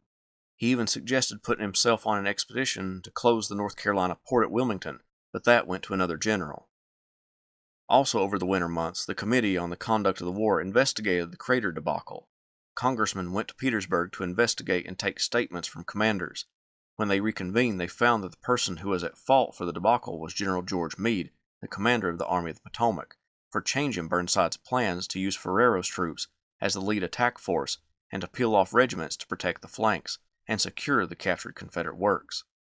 The only fault they found with Burnside was that he chose the person to lead the attacks by lots. Even Grant in his testimony agreed that if Burnside had been allowed to send Ferrero's division of African American troops, the plan would have worked. On March 23, 1865, Burnside wired a message to Secretary of War Edwin Stanton that, as one of his biographers put it, defined how completely Burnside subordinated pride and ego to his country's service. If I can be of any service to General Grant or General Sherman as a subordinate commander or aide-de-camp, or as a bearer of dispatches from you to either of them, I am quite ready. The image of so senior a major general servicing as an aide or bearing dispatches was perhaps too much for Stanton's image of such an officer's dignity. Stanton never acknowledged the telegram. On April 9, 1865, Robert E. Lee surrendered to Ulysses S. Grant at Appomattox Courthouse, and other rebel armies followed. On the last evening of Abraham Lincoln's life, Burnside mailed his resignation letter to Lincoln with a message congratulating Stanton for his part in the victory against the Confederacy. Lincoln's death prevented the letter from being answered. On April 18th, Burnside made his last visit to Lincoln, attending the funeral in the East Room of the White House. Although he sat amongst Grant and other generals, he wore civilian clothes. The new president, Andrew Johnson, accepted Burnside's resignation letter that afternoon, dating his acceptance of it retroactively to April 15th. The war was officially over for Ambrose Burnside. In 1865, as a civilian, he still worked for the Illinois Central Railroad, but he would be made president of the Cincinnati and Martinsville Railroad. In 1866, the state of Rhode Island elected him their governor, running on the Republican ticket, still holding respect throughout the state, despite attacks against his military record. While governor, he also was president of the Rhode Island Locomotive Works at Providence, as president of the Indianapolis and Vincennes Railroad Company, and as a director of the Illinois Central Railroad Company. Henry Heath, Burnside's old West Point classmate and enemy during the war, was having financial troubles, so Burnside called Heath to him, and Burnside offered to help fund some coal mines determined by Heath. They would go into business together, but it didn't yield success, but Burnside would help his friend financially in other ways. While in New York City, a worker in the street passed out from the heat. Burnside ran to the man's side and put him in an easier position, then hailed a passing ice cart to give him ice that he applied to the man's head and hands. As a crowd gathered, Burnside left the man with another person while he went in search of a doctor. Burnside found a physician and brought him to the patient and stayed with the patient until his services were no longer needed. The former governor of Rhode Island, William Sprague, now a senator from Rhode Island, got in front of the Senate and made a speech within which he declared Burnside incompetent and his 1st Rhode Island Volunteer Regiment as cowards at the First Battle of Bull Run.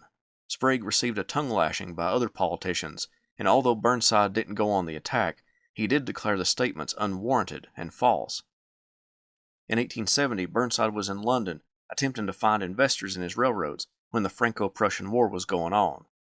Although his friends in London took him to various entertainments in the city, as the Prussians advanced onto Paris, Burnside wanted to view the hostilities between the two nations. Soon he was headed to the headquarters of the Prussian army and met Otto von Bismarck, whom Burnside began a friendship with. Burnside's first biographer wrote, "Count Bismarck invited General Burnside to his quarters, which were in a house in one of the darkest streets of dismal Versailles. In the anterooms were a dozen clerks writing or filing papers. The room in which Count Bismarck received his visitors was full of tobacco smoke and uncomfortably warm. 2 candles stuck into bottles were standing on the mantelpiece. In the middle of the room was a rickety table on which were placed a jug of beer, several bottles of wine, and some silver tankards. Count Bismarck spoke very freely of public affairs. It is merely the self-love of the Parisians, said he, which prevents them from surrendering. We will wait if necessary. We will enter Paris." After meeting with the Prussian commanders, Burnside was transported by carriage between the two armies to visit the French headquarters. The journey between the two armies was dangerous as they came near to getting shot by French troops before getting escorted behind their lines. Burnside didn't spend as much time with the French. He made contact with the United States Minister to France, who requested Burnside help transport and vouch for some United States citizens trapped in the city to be sent behind Prussian lines so they could get home. Burnside agreed and made the trip back through no man's land, rescuing the Americans and returning to Prussian headquarters. He would return to Paris and travel from there to London with fellow Union general and observer of the Franco-Prussian War, Philip Sheridan. The Honorable Burnside declined meetings with British politicians and officials, fearing that he would be asked to speak about what he saw behind the French lines, and he wasn't about to go against his word. Burnside attended the reunions of his beloved Ninth Corps that he helped shape into a dependable fighting force. In 1873, the National Reunion for the Army of the Potomac was held in New Haven, Connecticut. There, a soldier came up to Burnside, gave him a salute, and said, "God bless you, General Burnside. I am glad to see you. You probably don't know me, but to you I owe my right arm. I was in the 57th Massachusetts Regiment and in your command. I was wounded in both arms at Fredericksburg, and the right one very badly, and but for your personal kindness to me, I should have lost it. I haven't seen you since that time, but I have always wanted to see you and thank you, for I honestly believe that but for your kindness, I should now have but one arm." In 1874, the citizens of Rhode Island nominated Burnside to represent them in the United States Senate, and in 1875, he became one of the state senators. Also in 1874, Burnside agreed to travel to Knoxville, Tennessee, and take part in their 4th of July celebrations. He entered the southern city with the enthusiasm of the citizens of East Tennessee, just as he had 11 years before. 4 white horses pulled his carriage around the city to attend the festivities. Burnside addressed a crowd of onlookers, saying, "It affords me very great pleasure to meet so many of my old personal friends and so many of the citizens of East Tennessee upon this occasion. At Greenville, I was met by a large number of people and welcomed by my old friend ex-President Johnson, to whom I shall always be thankful for the aid he gave me in getting my army into East Tennessee. Whatever differences we may now have with him politically, we must all give him credit for his patriotic duty during the war. I have always admired the people of East Tennessee. I read early in the war of the conflict going on here, and when I was sent to command the Department of the Ohio, I proceeded at once to organize an army to come to your relief. I came here at the head of the army to restore order and good government. I am glad that you feel so kindly to me for the way I exercised that authority. I am glad to know that in this demonstration today, men of both sides are united. It shows that a good feeling exists here.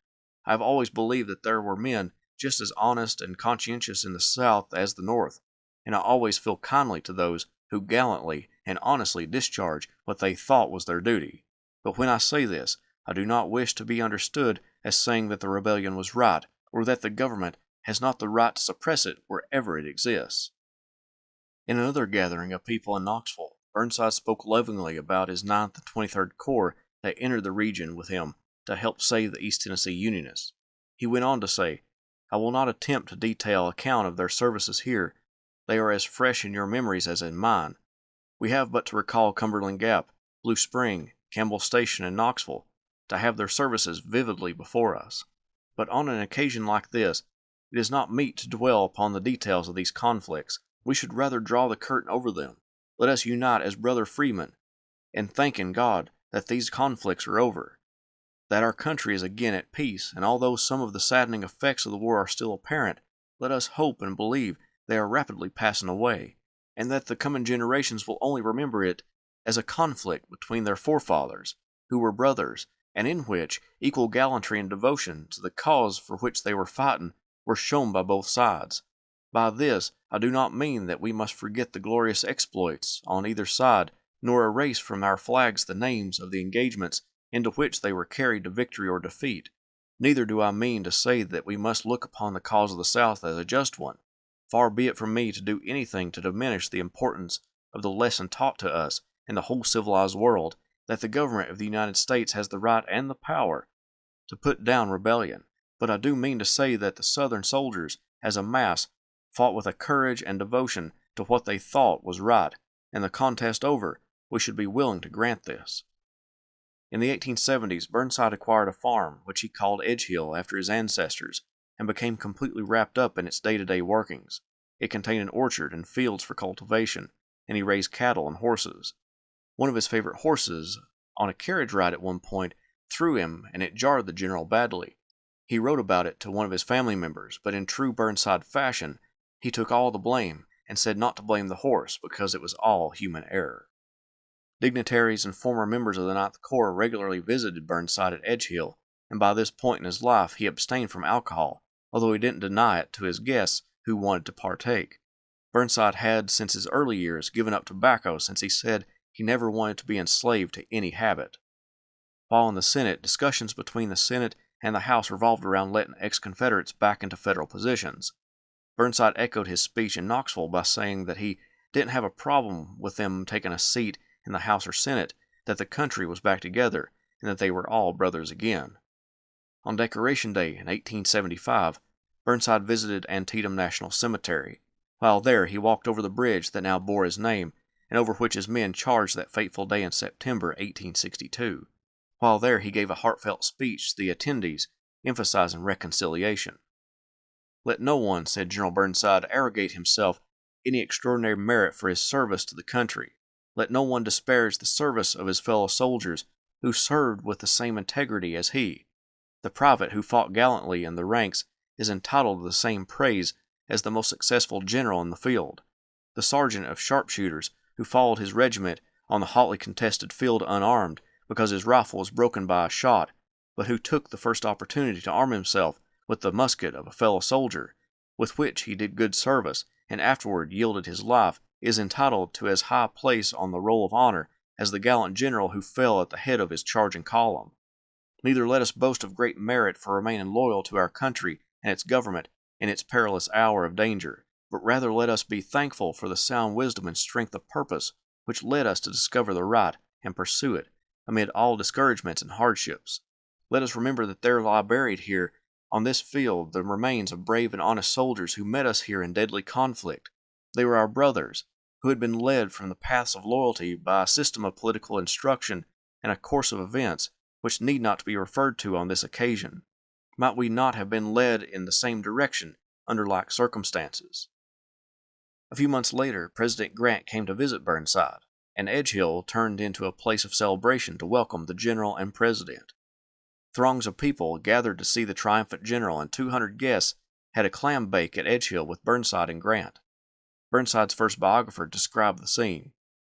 When they were seated at the table, the host, with his fine face beaming with enjoyment and pardonable pride, stated that he was requested by General Grant to express the pleasure this visit to Rhode Island had afforded him, and his gratification at the cordial welcome extended to him, and, hesitating and smiling, that all he now desired was to eat his dinner. General Grant had never before witnessed the process by which the mollusks were converted on the funeral pyre into fit food for imperial, royal, or republican warriors. He had won a great victory at Shiloh, had captured Vicksburg, had flanked Lee in the Wilderness, and finally captured the Confederate legions at Appomattox Courthouse. At Edgehill Farm, supported by General Burnside, he led a forlorn hope of 200 tried and trusty friends into the breach, right over the breastworks, and on through the smoke and slaughter of the biggest clam pit since King Philip fed his hungry warriors on the shady shores of Mount Hope Bay. In March 1876, Miss Mary Burnside passed away. For over a year Burnside grieved heavily, staying to himself, but he never got over losing the love of his life. But political matters drew him away from spending more time in Rhode Island. He was a member of the court for the impeachment of Secretary of War William Belknap. Then, by the end of 1876, the controversy surrounding the election of 1876 drew Burnside into helping decide who the winner of the presidency would be. In 1877, Burnside met with another tragedy. His faithful servant, Robert Holloway, passed away. Since hiring him, Robert stayed beside Burnside always. The only gap in his service was when Robert was captured by Confederates at First Bull Run. Burnside was distraught at losing him, and feared what may have happened to him behind Confederate lines. Burnside was able to locate him in Richmond by the next year, and Burnside's return of slaves to their masters in North Carolina convinced some rebels to petition the release of Robert back to Burnside. That was accomplished, and the two never separated until Robert's death. Robbie, Robert's son, would also attend to Burnside as his personal servant. Also in 1877, there was a movement to remove African American soldiers from the Army and abolish some black regiments. Burnside got in front of the Senate and made a profound speech insisting that African American men should be able to enlist in any unit in the Army, alongside white enlistees, doing away with segregation. One of the arguments against desegregation of the Army was that it would put hardships on white soldiers. Burnside declared, "I can see no justice in this argument.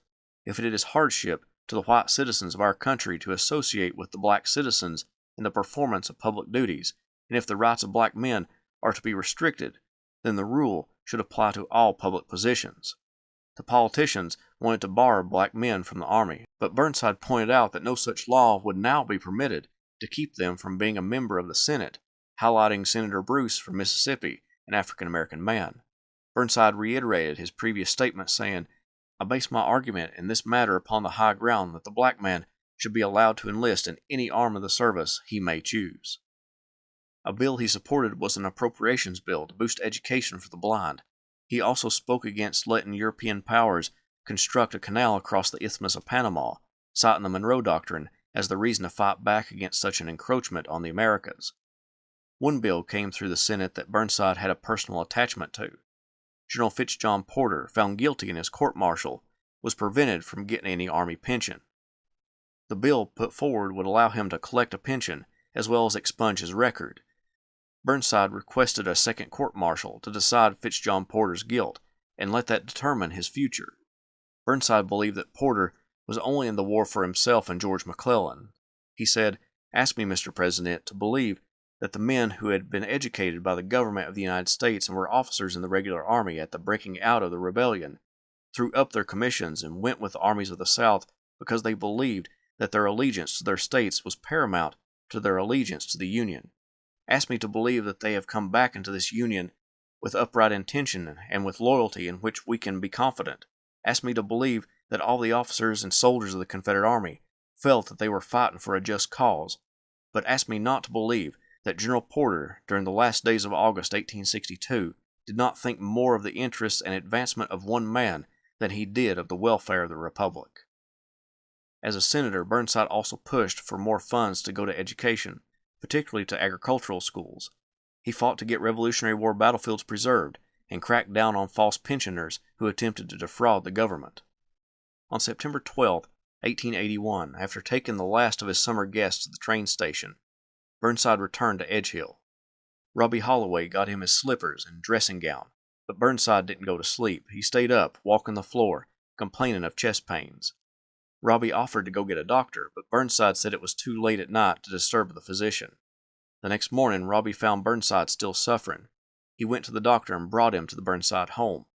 It was now after 10 a.m., and Burnside laid down on his bed and declared that something must be done, that he would like to be given morphine for the pain. Those were the last words spoken by General Burnside. At 10:55 a.m., Burnside passed away. The body lay for the memorial service in St. Michael's Church in Bristol. Then it was taken by a train to Providence, where it lay in state in City Hall. One of his pallbearers was his former chief of staff and dear friend, John G. Park. He carried Burnside's body to the grave on September 16th in Swan Point Cemetery. Union General Ambrose Burnside is still mostly remembered for his disastrous attacks at the Battle of Fredericksburg, his mud march, and the bridge on the Antietam battlefield that still carries his name. But he was much more than that. He had successes. Those successes put him in command of the Army of the Potomac, a position he didn't want. His expedition to the North Carolina coast was masterfully done, showing skill, ingenuity, and determination. His humility and disinterestedness, when offered power, demonstrated how humble and good-natured he was. He was jovial, made good conversation, and made friends with almost everyone he met.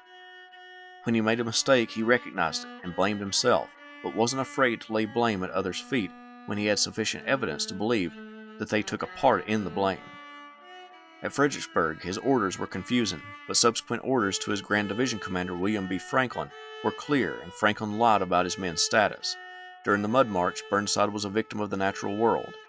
In some instances, Burnside seemed to be slow to react or attack, most notably at the Battle of Spotsylvania Courthouse. At the Battle of the Crater, we can only speculate how the battle would have went had Burnside been able to launch his attack the way he wanted, with which units he wanted.